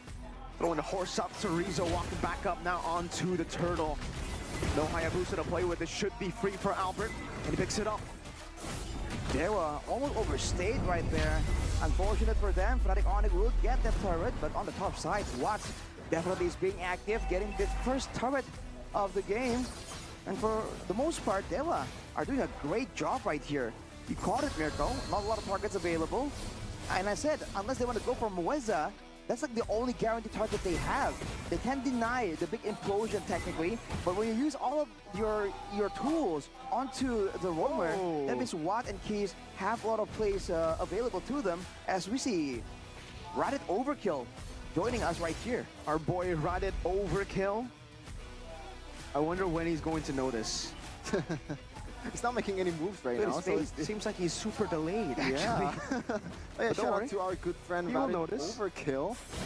Back to the game, Dewa United with a minimal lead to in this mid game. Right now, what's gonna be the option here? Mueza so far haven't seen any implosion, not even once, but Albert, this might be debut. Stunned up the flicker and the implosion. Talk about overkill. Right as we see Radit, we see Dewa Overkill with a whole lot of resources. They lose a turret on top of that, but it's 2 kills. You know, it's Rez and Albert. That was a buy one, get one for Special Suns. Oh, Rough ways escaping Keyboy. Getting some space for Suns to escape. That looks flashy, but he cleared the wave right there. Yeah. So turret gone on the top side for Dewa. And on the bottom side, finally, Ray will be able to equalize. As we take a look at the difference here, the biggest difference is still for Ray. Look at Keyboy. Oof, dashes out of there. He has a Dreadnought armor, so he's more concerned about Ray's damage, more so than Keys and Watt. If they try and go for a pickup onto this Cho, he's getting deleted real quick. yeah, right now, Suns. At that time, you cleared the wave with the rough wave, so it is another problem, Rashi. With this kind of composition, you don't have the Moscovs. You don't have that mid laner that can pretty much clear the wave easily, dealing out DPS towards the minions. So Fnatic Onyx, another problem right now for them to solve in later part of the game. So Rizzo's gonna drag the turtle to Dewa United's favor. Wizards looking for a chance to try and make something happen here. He has a direct beeline, goes for the conceal. Oh, this is going to be massive. CW has a Purify. He needs to find Albert. He knows it. He is only looking for Albert. That is the only man he can catch. Him and Sans probably. CW spots him out though. Good read from CW. Albert needs to be very careful. Onward down for this. Just to the horse though. So Rizzo is a sundown. Forcing on the primal wrap. Mueza jumps in forward against an implosion ray. With a victory balance. A 3-man knockout. And Kays gets the follow-up. A double kill. Sans is forced to just eat the dust. Kays stomping on his head as he's unconscious. Porcupines are absolutely demolished in this part of the game. 4 kills, and now CW is forced to retreat. Just give up the second tier turret. Even the top lane, they're winning in all fronts. 5k from what it was 600 gold lead for Dewa United. A catastrophic fight for Fnatic Onyx. Like you said, how are they going to deal with the horse? Soriza walked in there, expending Res as crowd control, and from there, it's just history. Sans and CW tried their best to try and find an avenue to get to the prior targets, but with the implosion in the way, with the horse just unkillable, they're up against so many challenges. They came back from a situation like this before, but can they do it again now? As they will pull forward, pull away in the gold lead, 5.5k gold. Territory that Fnatic Onyx is not really familiar with, at least in the previous seasons. Season 14 is not looking very good. That's why Ray is in the lineup. And also, Rizzo, look at that. He doesn't care. Like 2 bushes in front of him. He knows he can take it. Oh, he knows. Even if there's 5 members on him, he knows he can take it. This is why the high loss. Oh, Mueza! Implosion on the glorious pathway, Ray with a shadow kill! Keyboy taken out by the horse, Rez gets assassinated! The rough waves deals nothing! The fracture tickles Mueza! The rough waves are not very rough, man. It's just, Those are some calm waves. yeah. It's like just diving in a pond. Doesn't really drown them at all. And the targets are not really favorable for Sans. At that time, it's hard for them to make a play out of this one. Those are waves you usually see in a swimming pool, Rocky. You know when you swing your hand around? You splash your friend? It wasn't the rough wave, it's more like a relaxing current. Man, Sans kind of limited to being a crowd control tool. Mueza stays in the front as well now. He has the Athena and the Dreadnought armor. So now, if he gets jumped on, if he does not immediately get bursted down, it's over. He will be the danger. He will be the one that engages instead. With the Lord available, wave in the bottom side is actually quite equal. But for Dewa, with so much of an advantage, with almost no way for them to really fall into a trap, all they have to do is send Sorizo in, and Fnatic Onyx will be forced to respect the pressure. And he's going to be very happy to be the sacrificial lamb or sacrificial horse at this point. As long as Mueza makes a play, makes the implosion to certain targets, it's AOK for Dewa United as they get the Lord without any contest whatsoever. Finally, Ray getting the Lord from Fnatic Onyx after absolutely dominated in game number 1. Great situation for Dewa to be in, because even if they want to stall, if Fnatic Onyx wants to try and do the waiting game and let the Lord kind of assist them in the damage dealing, with a Lunox late game, with weapon mastery, by the way, if you remember from the emblems, Dewa can shred down that Lord very, very easily. Now Fnatic Onyx will be able to get this turret on the bottom side, but all things considered, they are up against a lot of problems right here. And it's the same thing, right? All they can really do is find a way to get around Sorizo and Mueza. But in order to do so, even in doing so, they're going to be forced to use a bunch of things for distractions, for mobility.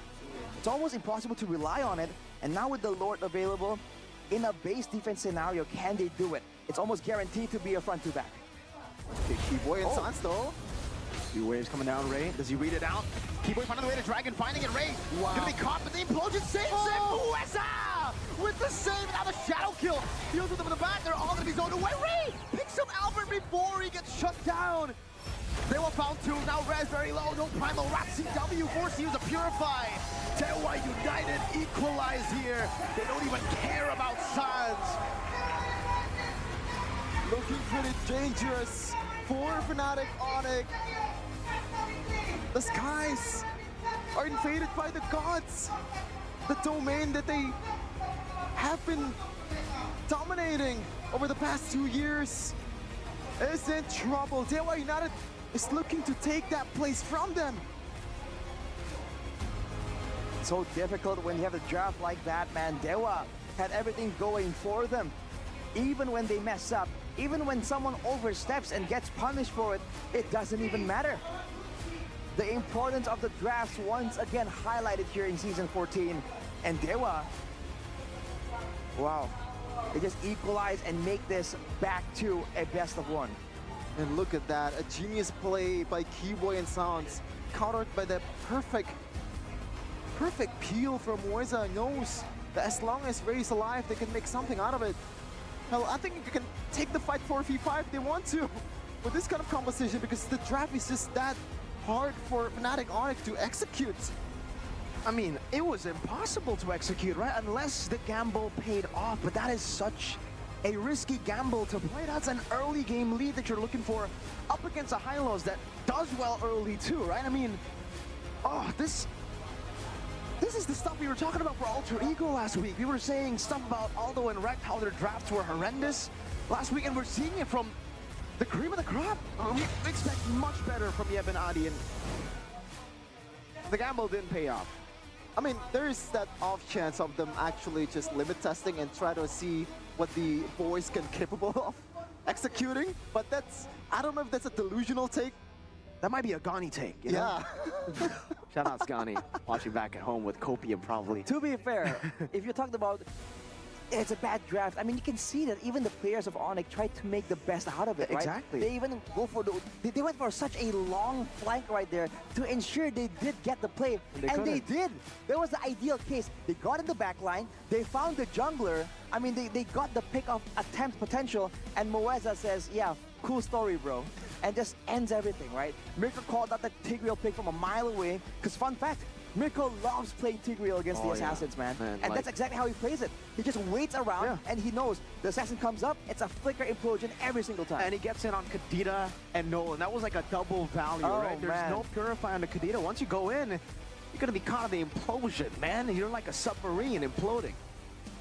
Yeah, this is the highlight of the game, or like the replay of what happened in that particular game. You can see Cerezo just tanking pretty much everything. The Glorious Pathway just so annoying against the member of Fnatic Onyx. Even Sans, this guy doesn't really have that much mobility against the Glorious Pathway. Look at that, Cerezo! Against 5 guys! He doesn't care. Where's the damage? Ganking on them. I don't see it. Oh, and then Moeza comes in. And look, Moeza literally just stands there. He's like, oh, wait, there's no damage here. Even with the burst rough waves, that was a splash. Like Arashi said, that was a relaxing current. Yeah, not a rough wave. It's a relaxing current coming in from the Kadira. And that's why itemization is also so good, because you saw that with the Dreadnought armor, with the Athenas, how exactly were they supposed to quote-unquote burst him down, right? They're going to be forced to try and do damage overall, over time. And even then, in that department, they have a Harith, right? So nothing really is ideal for Onyx at all. Player of the game, though, presented by our official tournament smartphone, Samsung Galaxy Z Fold 6, Z Flip 6. It's going to be keys on that Valentina. Just jumping around, doing the damage.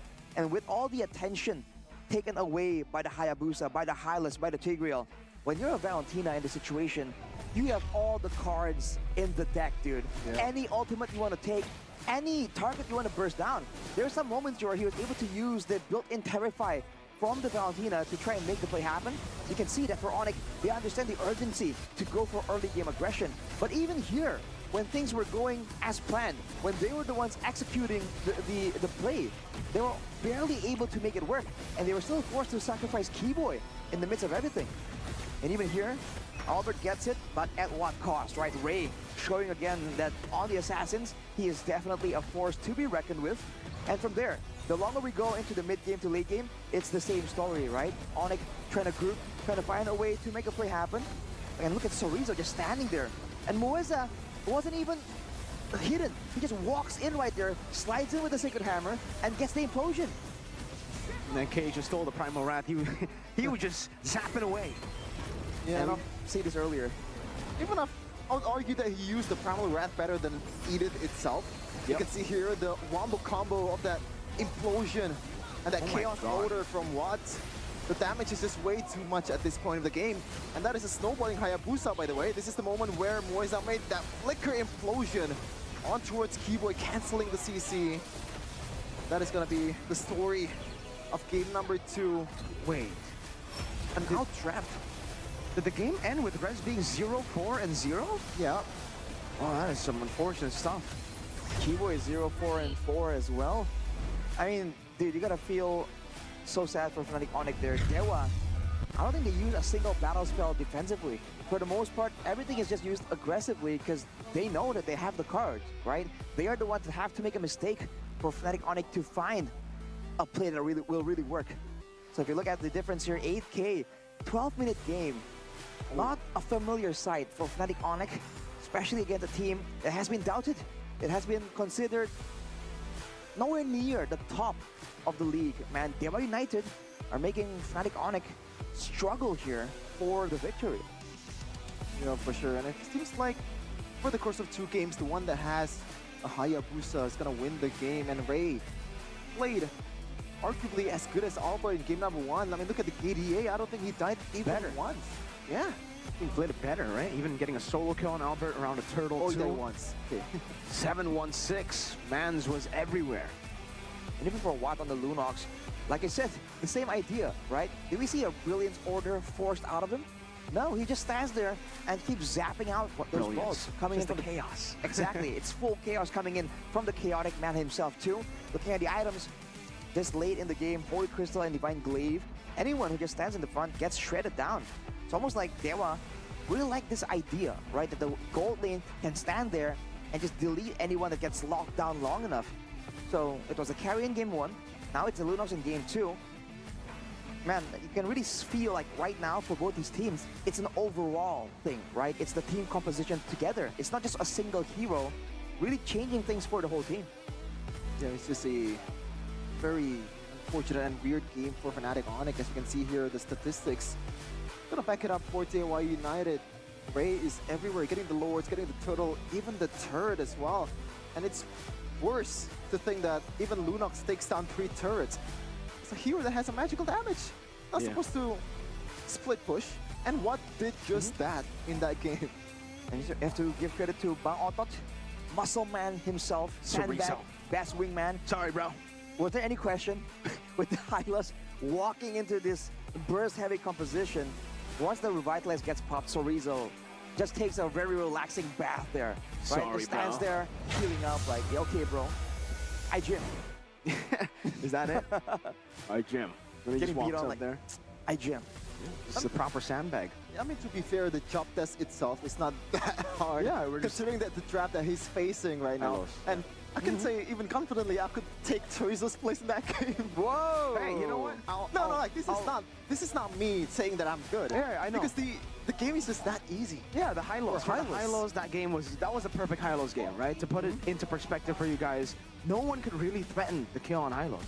But let's see though. We're gonna take it to our host for game number 3 after this. So do not go anywhere. Still stay tuned for the English podcast.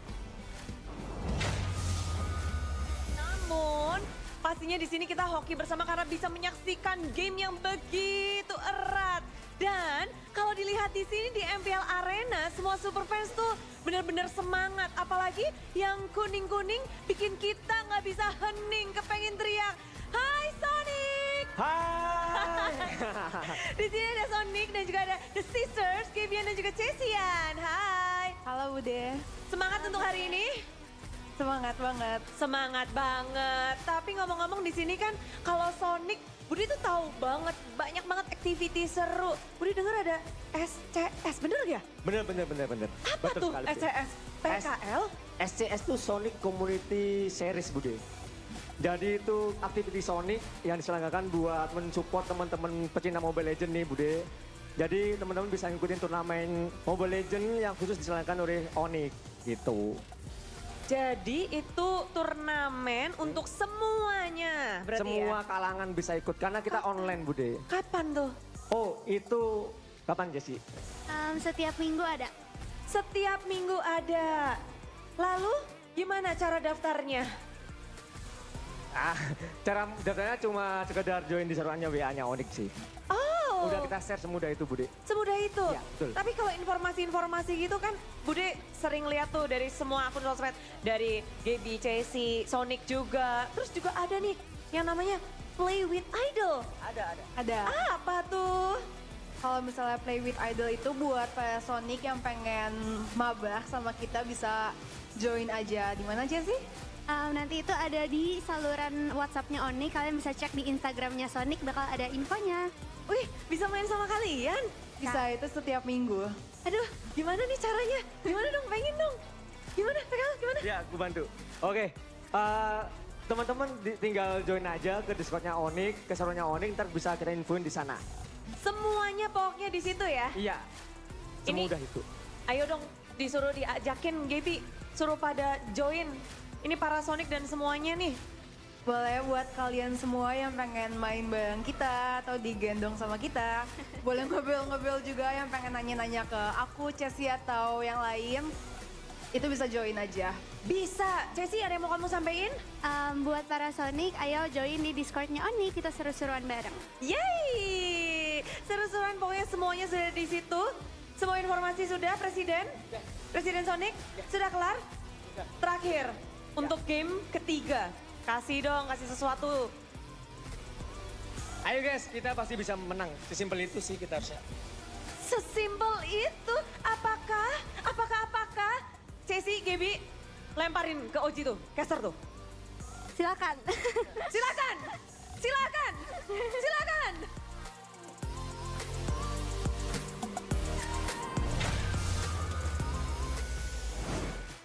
It comes down to the wire in game number 3 for Dewa United against Fnatic Onyx. And so far, these two teams, it's back and forth, man. Game number 1, it was anyone's game, and somehow Fnatic Onyx, with their macro plays, with their experience, comes out on top. Meanwhile, in game number 2, it was an absolute demolition, absolute domination from the gods against the Sky Kings. 12 minutes it took Dewa United, where in game number 1, it was a close battle, back and forth. And really, now it comes down to the adjustment, right? Game number 3, both players and coaches must adjust. But I think more so, especially after game 2, respect Hylos. Just respect it, right? Like, the Cho pick early was questionable, was it not? Yeah, And then there's no Valentino ban as well. but what's not questionable though, if Okay. you download GoPay, is the best app in the business, the gamer's wallet that packs a punch with GoPay. You can vote for the winner of each game in MPL Season 14 match and guaranteed to get GoPay coins on your first vote. And 1 token with every vote. You can collect these tokens, Arashi, to exchange for free skins, Okay. GoPay coins, gaming Okay. smartphones, and even electric motorcycles. So Motorcycles? yeah, electric. Okay, wow. Just like that. Yeah, That's as easy crazy. as that. That's crazy As value. simple as that. So you just use the app just the way you would usually use it, and you can get up to an electric motorcycle? That's insane. Also, you get the fun as well to vote for your favorite team or the winning team. Looking at the camera here, Mr. Albob. Game number 1, Hayabusa, was incredible. Game number 2, Ray used the Hayabusa, and it was nothing sort of incredible too. So let's see if it's gonna be banned or gonna be contested in game number 3. Is it gonna be the adjustment that you said, Mirko? Well, I mean, if they want to look cool while doing so, for sure, they got to use that GoPay app and try and get those skins, but, you know, top up and for diamonds and pay with GoPay. You get up to 20,000 of those GoPay coins you're talking about, Shevin, in cash back. So, even more value. Wow.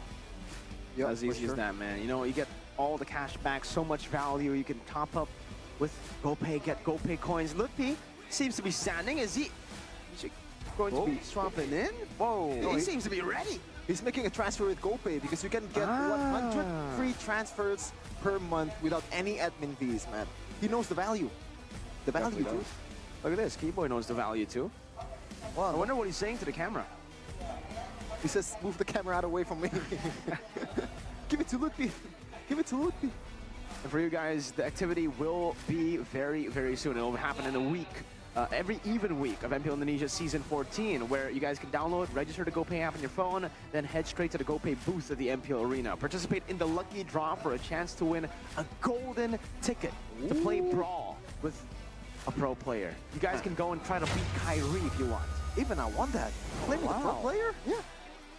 There's a brawl match, but with all pro players. No, I don't think all, but there's going to be a pro player. I see. I think at least 2 from That each sounds fun. side. Yeah, it is fun. Because you don't really get to see the pros play brawl. Yeah. Who Well, what if they knows? just go Franco and Brawl? Then they just try to help people. Ooh. Don't use Franco in Brawl, by the way. Yeah. It is something that you shouldn't do. Use like Joey or something. Who made you the expert authority on brawl? I am a Brawl master? master. Yeah, what are you, bro. a I brawl, play mythic Brawl rank match. brawl player? Oh yeah, it's gonna be a lot of fun. If you can win against a pro player, you get bragging rights, right? Absolutely, yeah. Hey, I won against Kyrie, bro. I won Really? against Kyrie. In a ranked game? In a No, fun it's on brawl match. Oh, it's Brawl. Hey, a win Yeah. is a win, okay? weird A flex, W though. is a W. Yep, W, whether it's 2-0 or 2-1, it's still gonna be a W in MPL Indonesia Season 14, and this is what the two teams are looking for in this match, because, oh man, Onyx, if they lose in this match, it is not gonna look good, man. They lost against GigFam, they lost against RRQ 2-0. 2-0 against your favorite team, Arashi. 2-1 against my favorite team. Okay. Chefin. Okay? And right now they're losing And against then Dewa tomorrow, United. they'll be going up against Big Turn Alpha. Yeah, and that is guaranteed. Nah, just kidding.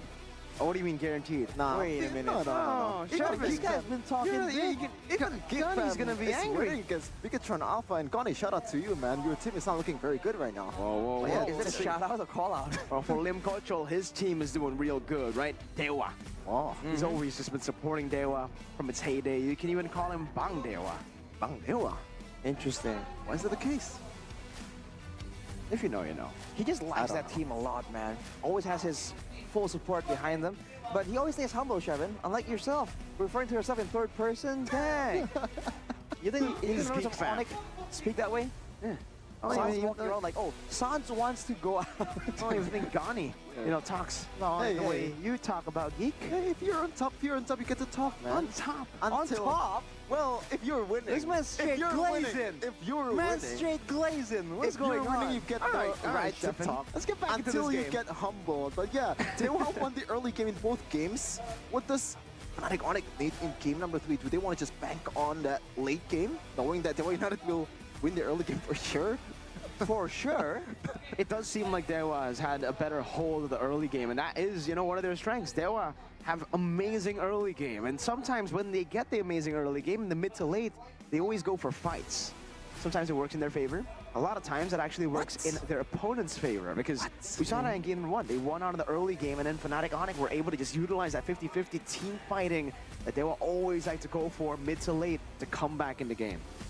All depends on how they take those fights, though, right? For Dewa, been a bit more messy.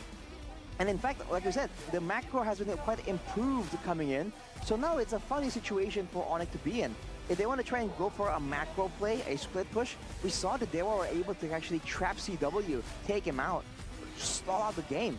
If they want to go for a full-on fight, now actually there's value. But in the early game, it seems like they don't really have the right tools to do so. So it's all about control here. It's all about balance. Do they want to go for the early game? And if they do, they have to make sure that they pick the right time, right? They just identify the right factors. It's going to allow them to really come out on top. Because for Fnatic Onyx, they have a team that has always played more controlled, more calculative. Every single time they take a fight, somehow deep down that they have an idea of what they want, what kind of winning condition they have. You're seeing less of that right now. It's like almost like they're drawn into Dewa United style. Even in the home and away draft selection here, Rashi, they stray away from the calculations. They have the worst win rate on a blue side compared to the red side, but still, you want to pick the first pick in this game number 3. Now, what does that mean? Does that mean Coach Yep is that confident? Or do they want to just prepare themselves for the postseason? Your team Well, might be Coach Yep experimenting. It might be Coach Yep just being stubborn about it. Or maybe, most likely, it's just Coach Yep like you said, Shevin, trying to get used to being first pick because he knows there are going to be some teams that will be able to put them in the same position. But look at this very quick drafting phase though for game number 3, presented by our official tournament smartphone, the Samsung Galaxy Z Fold 6 and Z Flip 6. Well, there you go. It's really quick this time, though. I mean, you get to see that respect, right? We were talking a whole lot about how the Hayabusa set them up for failure. Sorry, not the Hayabusa, the Hilo set them up for failure. So getting rid of it is great. Dewa, though, they go for that Eden to counter the Harith, and then that's a Nolan. It would fit for Fnatic Onyx to actually take the Valentina, right? To counter the Eden, take that Primal Wrath away, just like Kaze did to them. Yeah, but do they want to go Chow again after the Hylos is eliminated? Well, it's gonna be fair miss for San, so a whole lot of bailout mechanic here for Coach Yep. It's a good combo with the Harith as well. Well, both in both game 1 and 2, the Faramis was banned out, but only in the second phase. So now for Fnatic Onyx, they go for it. They have identified that team fights are most likely what this game is going to come down to. And what better tool to have here in a fight than that Nether Realm to really secure second win in the middle of a big fight. On top of that, with the Harith, with the Nolan, a lot of mobility available right here. And this seems like Fnatic Onyx will be going for a, move in, move out, burst heavy strategy. They will now have to consider getting some kind of tool to ensure that Fnatic Onyx can get punished, can be forced to stick around. Justice in the world. Well, proper respect paid by Coach Horizon. It's been a talking point for Dewa United over the course of Season 14. They usually draft for themselves rather than just pick out some of the heroes that you want to counter from the opposing team. So it is fresh to see that this team is finally paying some respects towards some of the heroes that the opposing team is going to most likely pick. Now, second winning phase for Coach Yep. Not much of a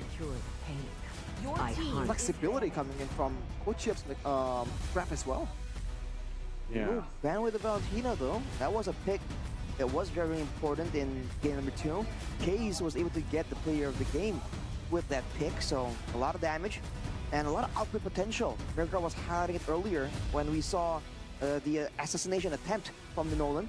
The Valentina is just so good against all these assassins. So many ways to outplay. Technically, they want to try and put Dewa on something a bit more risky, something that can be punished a bit more reliably.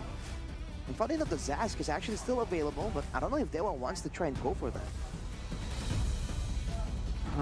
I mean, with the Valentina already taken out, one pick comes to mind. They ban out the Terizla here, the Lunox.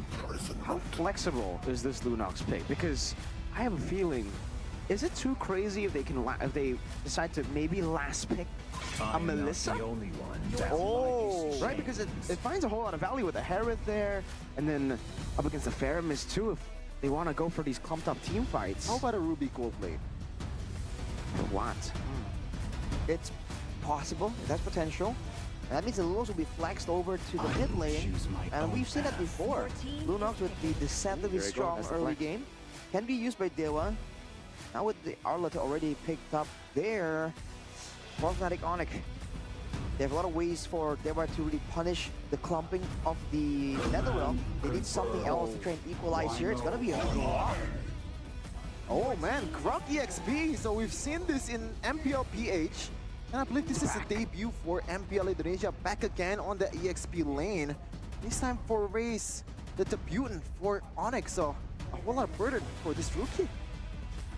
Front control immunity, good wave clear. When it comes down to it, it's only a wild charge available though. Combo with the implosion though, it's enough to really gain an advantage, a foothold in the midst of a 5v5. Last pick though, you can hear Mirko edging on Coach Ryzen. Do it. Do it, Ryzen. Let the flexibility flow through you. I mean, to be fair, up against the Grok, it is really a good pick, but hey, it's really not that safe, right? They can obviously still go for Zask. I think that definitely is the safer choice of the two. Lo and behold, they go Lilia. Oh, interesting. So a lot of cutting potential against here. Faramis, yeah. It is a pretty good pick. So it is gonna be what once again on the Lunox. We saw this guy play this hero in game number 2, and it really paid off. A guy that's not really known for the magical damager, magical DPS, and somehow still performs on the hero. And Rashi, after the draft concludes, any takeaway here? Like, who do you prefer in this case? Oh man, I feel like if the game can kind of stall out a bit, maybe Fnatic Onyx can kind of wait for those big moments to really rely on the Netherrealm to really get an advantage. If this game goes to a scrappy kind of game though, I feel like there's so many ways for Dewa to really pull ahead with the outlet, with the Lunox, Lilia, and Edith. It's a lot of damage potential. Two teams step aside in the skies, looking to get final nail in the coffin for each other. Will Onyx bounce back, or will Dewa United stand strong, getting the 4th W in this season? Is it gonna be Fnatic Onyx or Dewa United? We'll see here if Dewa United can continue the lost streak of Fnatic Onyx, or if Fnatic Onyx can bounce back. The fact that we are seeing a 3-game series just shows you how much Dewa have progressed. You can see Mueza and K's already utilized Lilia. Purify used up early. That's the power of the Sacred Hammer coming in from the Tigreal. 2 Purifiers on the side of Dewa, but an abundance of magic damage, by the way. The physical damage should only be done by Ray, technically. Look at the 2v2. Whoa. Look at the clear coming in. Albert walking in, but look at that. Rest immediately opening up the map, zoning Sorizo away. It'll be an easy litho picked up by Fnatic Onyx, but look at the reaction from Ray. As the pullback case, no Purify. Albert gets the passive, not even with the fracture. And now the shot back Mueza forced to flicker out as Keyboy just sends that question mark through. The good old Fnatic Onyx mid lane combo is already taking kills. Almost 2 as well in the first 2 minutes. Dewa United on the back foot. Yeah, Dewa gonna be a bit respectful of that, man. Here's some emblems by Indie Home though before the fight breaks out again. Inspire in the selection for CW and Sans. More spells, more damage, but also more survivability and output potential. That is what they need for sure. And ooh, look at that. Great show by Keyboy. Well, continuing on, weapon mastery for the Lunox on the hands of Watt. And it's still Inspire for Sans, because he knows that Black Shoes and the spamming of that Angry Bloom is gonna be critical in punishing the Netherrealm coming through from the side of Fnatic Onyx. Now for Strudel, it's gonna come out in this game. The story so far, it's always Onyx winning out on the objective and Dewa United winning on the fights. Is it gonna be coming through once again as Sans and Keyboy? It's not level 4 just yet, but they're on their way. Albert already in the vicinity. Good onward now. They're going to be targeting Keyboy down. The Shadow Kill also used up. Good final back over to Albert right now. Still able to escape. Another run comes down. Hayes is the one who wins out the retreat battle, but Sans gets the Ghost Bursters. That's an onward to bring Rez back in a Primal Wrath to take him out. A win for Dewa United. Once again, the early game is owned by the gods. Fnatic Onyx. This kind of composition in the late game, as you said, Rashi, they have a way to deal with this. They do, but man, you can see that earlier. There were attempts from Fnatic Onyx to really get control there. Rez, in particular, going for the wild charge play. Fortunately, Dewa just saw it coming and immediately just adjusted, right? It only landed on one member, and all things considered, they still were able to find the turtle in that fight. So overall, quite an all-out win, but Mueza gets jumped on. Great implosion. That's a good pick. Sans is the one who picks the kill up. Albert gonna go for the retreat steal, but Ray's a bit too quick with it. Albert just ends up using the retreat on K's. Didn't even get the chance to get away from the CCs, just poured everything on towards Mueza. And I feel like that kind of maneuver is the solution, or like the thing that both teams are trying to do. Even in the first objective battle, it's Keyboy being the target. Look at this zoning away. Trying to stop Watt from getting the farm here. Watt wants to walk up, still gets punished for it. But he's A-okay. It's a Lunox. Feels like Keyboy is trying to bait out maybe the Purify perhaps to try and maybe secure a pick-up later on. Alright, dive. Sorizo though finishes a Thunderbolt, so he will have a lot more damage, and he'll be stacking on that tankiness a lot earlier on right here. For Rez on the Grok, we haven't seen a Grok EXP in a long time. Going for the Fury Hammer, and he has a rapid boot, so he's trying to just be fast in rotating after clearing the lanes as much as possible. Okay, and now Fnatic Onyx actually climbed back from that gold lead from Dewa United. So they did a good job just zoning Watt away from the lanes and just taking the last hits. Already the micro display from once the gods of the game showing in display this early game stage. Look at that keyboard just being a pesky girl. And Fnatic Onyx. Albert. Oh, good charge. Talking to Moeza. Gets an onward down, but Rez actually had the power of nature earlier, so it's just going to be a free turtle take because Keyboy decided to be annoying onto Ray. A good old strategy though. Go for the 50-50 on the Retribution and make sure that you have two massive crowd control tools to ensure that the opposing jungler can't go for the Retribution. Now it's Santa's Keyboy available on the top side. What? Can he outplay this as Moeza comes in to try and save him? Keyboy has the implosion, but they know that Watt has Purify. A good way to escape, also that brilliance, so a bit too risky to go for the dive there. Chorizo on the bottom side though. Won't actually look for a fight. How do you think the Rock XP is here? Yeah, I think for the idea is just to burst down some of the members of Dewa United, especially Watt and Keys is very prone to getting bursted down. As you can see, one Legion Sword and Fury Hammer secured. But for the laning phase, I feel like Chorizo had a bit of an edge because like he has the healing. Meanwhile, Rez, the only thing that he can do or like try to do at this point is just to try to clear the lane as soon as possible. Yeah. And with the Wilderness Blessing as well, it's gonna help him to rotate much faster than Chorizo. But if you look at his items though, he's not going for a single damage component and straight for tankiness. Look at this. Whoa! Whoa, the Earth Counter actually cancels the shove. Man, decides to pop an implosion there. Netherrealm coming down. CW gonna lose his life there. Oh my damage! Watt's almost taking him out, forcing his Von Force out. I think CW panicked a bit. Suns forced to purify very low. Dewa doesn't want to go for it, not committing. Oh, Ray! Finds a clutch out of the back. Suns doesn't have the Netherrealm, and he's gonna be assassinated. Meanwhile, Chorizo surviving. Oh, gets out of the passive strikes. Albert unable to get the trade back for Fnatic Onyx, and Watt is just chunking that turret down. Oh man, the Hayabusa is playing like a madman in this match. 3 games in a row. Ray, finally, this time, is able to get that pick off on the top lane. And now, a bit too far from the turtle. He's gonna come back with a lot of HP. Game plan is still gonna be the same. Weza jumping in first.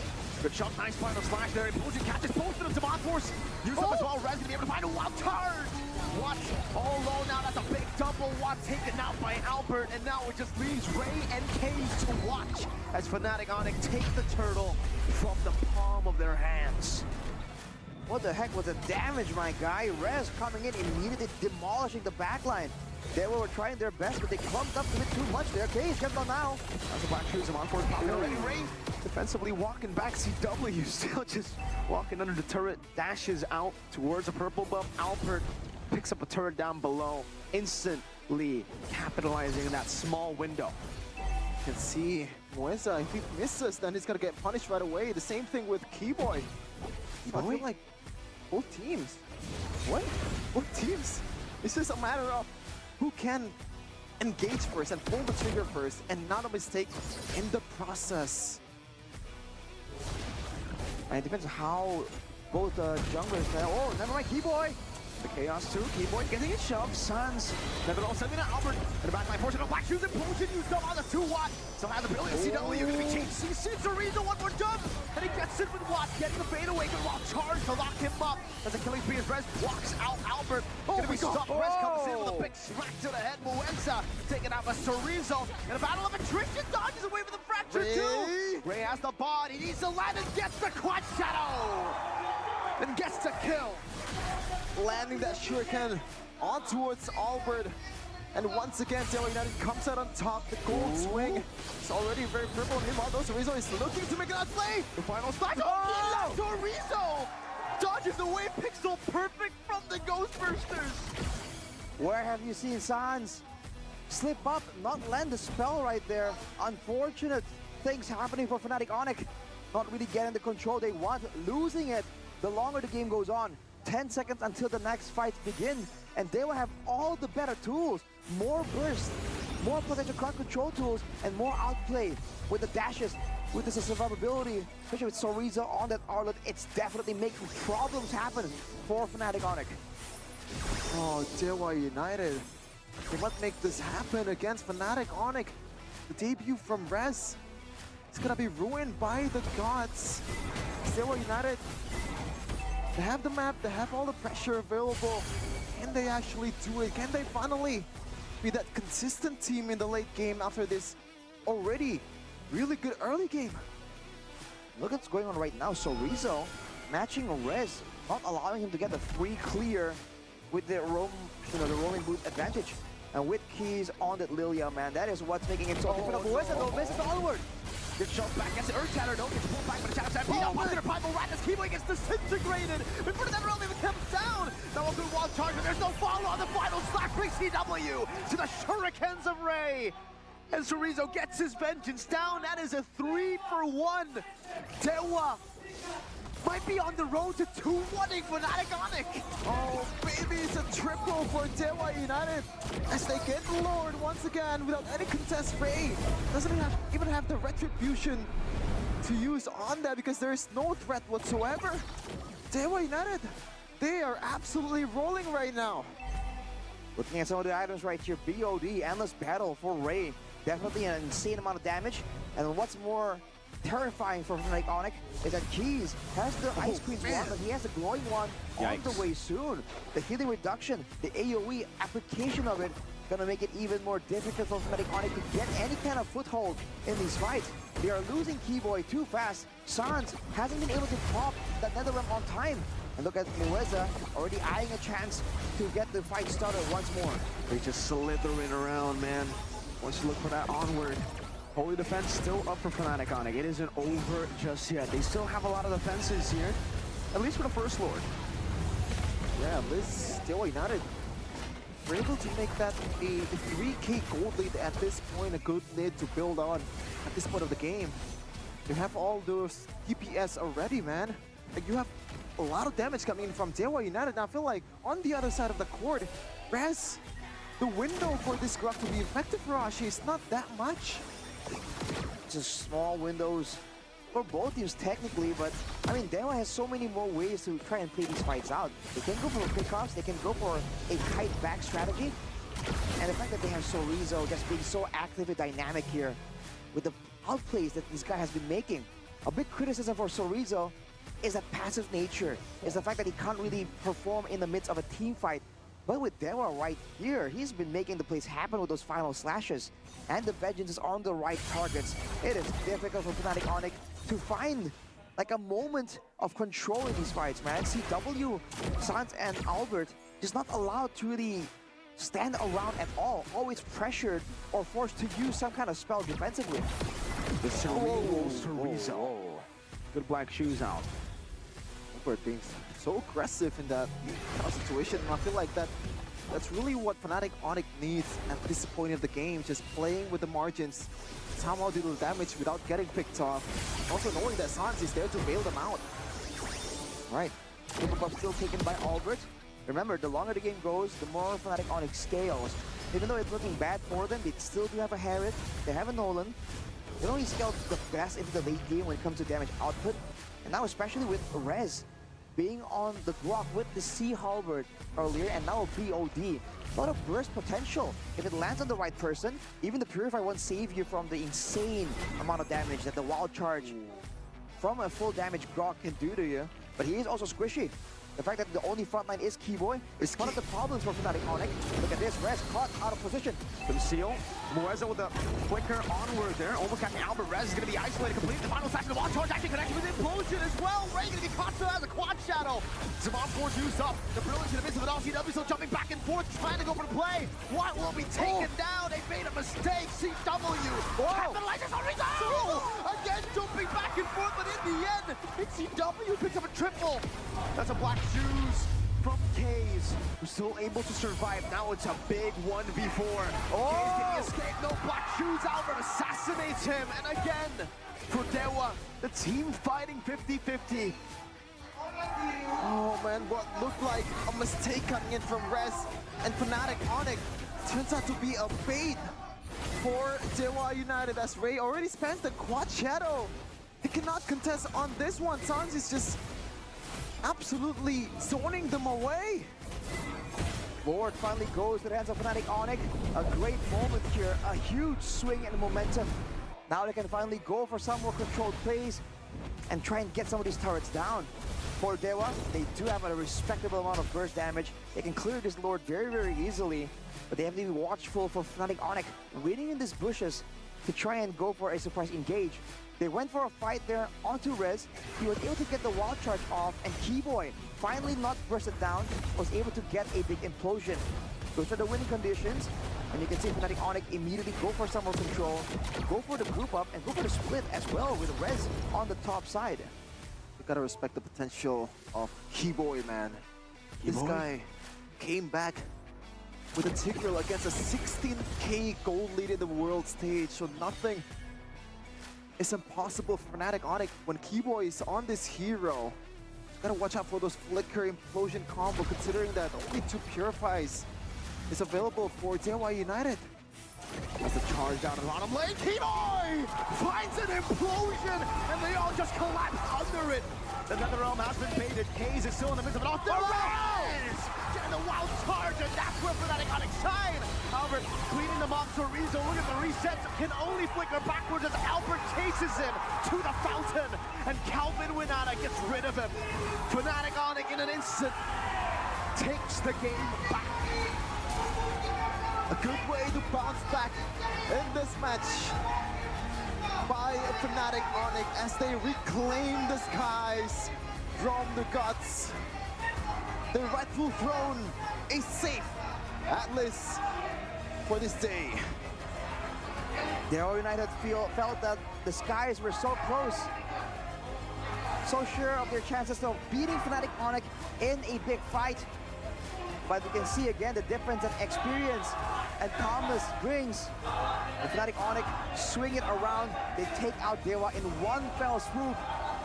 It's a great effort, a great show of improvement from Dewa United, but Fnatic Onyx are just too far ahead for now. What a display. Even though they were out of it, it looks like it was 3k gold lead, and Rest just final nailed the coffin with that wild charge on towards 3 people. Beautiful play by the rookie to deal the final blow to Dewa United, which right now 3-3. Wow. An absolutely phenomenal performance from Dewa United in the early all the way to the mid. It went from wild to mid real quick too though. Right? I mean, winning so hard and deciding to gamble in on a team fight. That's Dewa. And it's a team fight that they didn't really get all their winning conditions in. They didn't really go for a big team fight, go for a big pickoff, but they just committed all in on there. And Fnatic Onyx, they know how to turn that kind of fight around. You can see here the stage that they didn't really visit that much often in the previous week, and now they're back here. Gonna get interviewed to see what they have to say after this W against Dewa United with Bude Clara Rongstar.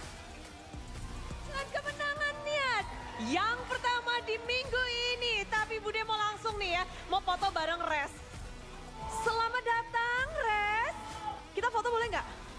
Boleh ya. Nih Bude bisa foto di sini. Karena ini adalah perdana Res di MPL. Boleh gayanya Res? Boleh dikasih lihat dong? Yeay. Res gimana main di MPL? Menjadi regenerasi terbaru dari Fnatic Onyx. Gimana ya? Ya gitu sih. Ya gitulah ya, ngerti kan? Sonic tahu ya? Iya, tahu. Senang. Oh senang. Lalu ini kan berapa lama persiapanmu untuk bermain di panggung MPL ini? Berapa ya? 4 hari kayak. Ya 4 hari sih. Baru res naik gitu? Iya. Lalu responmu? Apa? Responmu bagaimana? Ini kan bisa dibilang meregenerasi. Season lalu ada Lutfi, season ini Res hadir, tentu ekspektasi itu sangat tinggi. Bagaimana kamu menghadapi ekspektasi itu, Res? Ya main aja bagus sih, main bagus aja. Main bagus. Ya. Kunci main bagusnya Res apa? Apa? Apa ya? Ya komunikasi kayak gitu-gitulah. Semuanya, tapi lancar 4 hari? Ya, lumayan. Lumayan. Lawannya Dewa United hari ini, tapi yang menarik di mana kita melihat, buset kayaknya kalian menang comeback mulu. Siapa nih? Siapa Res? Kasih tahu Bude, siapa yang menurutmu di antara kalian berlima yang menjadi kunci dari comeback kalian? Siapa Res? Semuanya sih. Semuanya. Ya. Namun, Sans, Halo Bude. ini kalian menangnya comeback gitu. Kepengen bikin Sonic deg-degan atau gimana?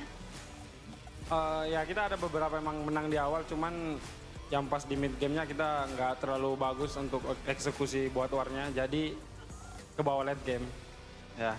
Ke bawah late game. Iya. Dan ini yang nggak biasanya kita lihat dari Fnatic Onyx nggak sih? Kesusahan di gamenya? Nggak apa-apa sih, mau susah mau gampang, yang penting end gamenya menang. Ya. End gamenya menang. Tapi gimana mental Sams di 3 game tadi tuh? Sama seperti biasa sih, main biasa aja sama tim. Agak panik dikit nggak waktu base-nya kepengin hampir ke end tuh? Game 1, lalu game... Enggak sih, kita udah ngalamin beberapa kali kayak gitu, jadi sebenarnya kita main enjoy aja, kuncinya enjoy. Kuncinya enjoy. Kalau kunci kemenangan kalian apa hari ini? Sama, tetap enjoy juga. Enjoy bro, semuanya yang penting enjoy. Namun tadi yang lebih deg-degan mungkin kita bisa tanya ke Albert ya. Albert, wadaw, ini kamu melihat dari game pertama, bagaimana kamu bisa, kita ngelihat ada 1 lawan 1 bersama dengan Awat Super Supriyadi pada saat di base. Coba ceritain game pertama itu, gimana kamu bisa endingnya defense dan bisa ngebalikin semuanya. Dia nafsu aja sih kayaknya. Dia pengen cepet-cepet bunuh kali ya. Jadi dia blunder juga di situ. Kamu memanfaatkan. Iya. Tetap tenang dari Albert. Iya, betul. Kuncinya tenang. Kuncinya tenang. Namun bermain hari ini juga kita melihat bahwa regenerasi terjadi di Fnatic Onyx. Boy, ngelihat adanya regenerasi seperti ini di Fnatic Onyx, EXP Lane beregenerasi terus. Begitu pula dengan lawan kalian. Gimana sih kamu ngelihat regenerasi di MPL ini? Ya, season 14 ini emang banyak lah regenerasi. Kalau yang dari Onyx, dari Coach Chef sih. Jadi kayak dia bilang, oh ini mirip Albert nih katanya, naik aja. Weh. Kan kemarin mirip Gilang katanya. Karena mirip Albert, Oh, Coach Chef, gitu. Coach Chef. Jadi dari coach chefnya, dari coach melihat wah ada potensi karena mirip Albert gitu. Coba di sini yang ada yang mirip Albert lagi, siapa tahu ya bisa jadi regenerasi baru. Mirip Kiboy ada. Tapi Boy, hari ini juga kayak Dewa United mungkin nggak seperti Dewa United yang sebelum-sebelumnya. Kayaknya berat banget nih, ketat banget. Apakah di sini dari Dewanya yang kuat atau seperti yang lagi rame di internet, Fnatic Onyx agak sedikit underperform? Yang mana tuh Boy? Kalau itu kapten sih kita. Kapten, tolong jawab Bude Kapten. Ten, Oh, deh. gimana Ten? Ini kan banyak banget yang ngomong kayak, aduh ini Fnatic Onyx kok nggak semulus biasanya season-season lalu. Apakah lagi underperform atau tim-tim lain yang lagi kuat Gak nih? apa Bude, kita kan lagi coba meta regenerasi dengan adanya Albert kedua kan. Oke, Ya kan, proses lah. proses. Emang Onyx nggak boleh berproses. Karena ekspektasi dari orang-orang, Onyx itu selalu kuat. Onyx selalu di atas. Tapi ini kok goyang-goyang ke tengah ya? Kayaknya bisa dijelasin sama Embul sih. Waduh, baru datang gue. Baru datang katanya. Gimana Web? Ya berproses aja sih intinya. Berproses saja. Yap. Jadi untuk Sonic, untuk semua super fans nggak perlu panik ya? Panik dikit Bu. Tipis aja, tipis. Tipis aja. Jangan terlalu tenang jadi orang mah. Oke, tantangan di depan mata ya. Betul. Tetap percaya diri dari Fnatic Onyx, tapi untuk hari ini, kemenangan hari ini, ayo dong We. kita Nggak ada, Bude, sesuatu. sumpah. Ini tanpa disetting emang nggak ada, Bude. Udah. Karena emang kita, gua mau ke toilet sih. Oh, ya udah. Ini aja ya. Rest aja ya, rest. Rest. Kata-kata untuk hari ini, mungkin ada yang mau disampaikan? Tetap semangat aja. Tetap semangat ya. Ya. Lawan BTR main nggak, Res? Nggak tahu. Belum tahu. Nggak tahu. Ya, BTR lagi di pucuk nih. Gimana nih? ya udah lawan aja. Lawan aja. Iya. Apakah ada persiapan khusus melawan tim yang sekarang buset kayaknya di atas? Apa yang ingin Res lakukan nih untuk persiapan? Semuanya sama aja sih persiapannya. Ya kita harus siap lah. Harus siap. Ya, Res siap? siap. Teman-teman siap nggak ini? Abang-abanganmu siap nggak nih? Tahu nih makan ya? Tahu nih. Siap nggak pada? Siap nggak? Lawan BTR besok? Siap. Oke, yang penting Res bahagia ya, itu kuncinya. Oke, kunci. Itulah dia. Ada yang mau disampaikan lagi? Ayo. Untuk non Bigetron mungkin mau request drum band atau apa? Nggak ada sih, ya cuman bilang terima kasih. Kita masih ada match lawan BDR besok. Kita bakal kasih yang terbaik besok lagi. Ya tetap dukung kita, ini masih panjang juga. Kita pasti kasih yang terbaik aja terus. Mereka akan memberikan yang terbaik dan sekali lagi mari beri tepuk tangan untuk Fnatic Onyx. Caster, kemenangan 2-1 sangat dramatis.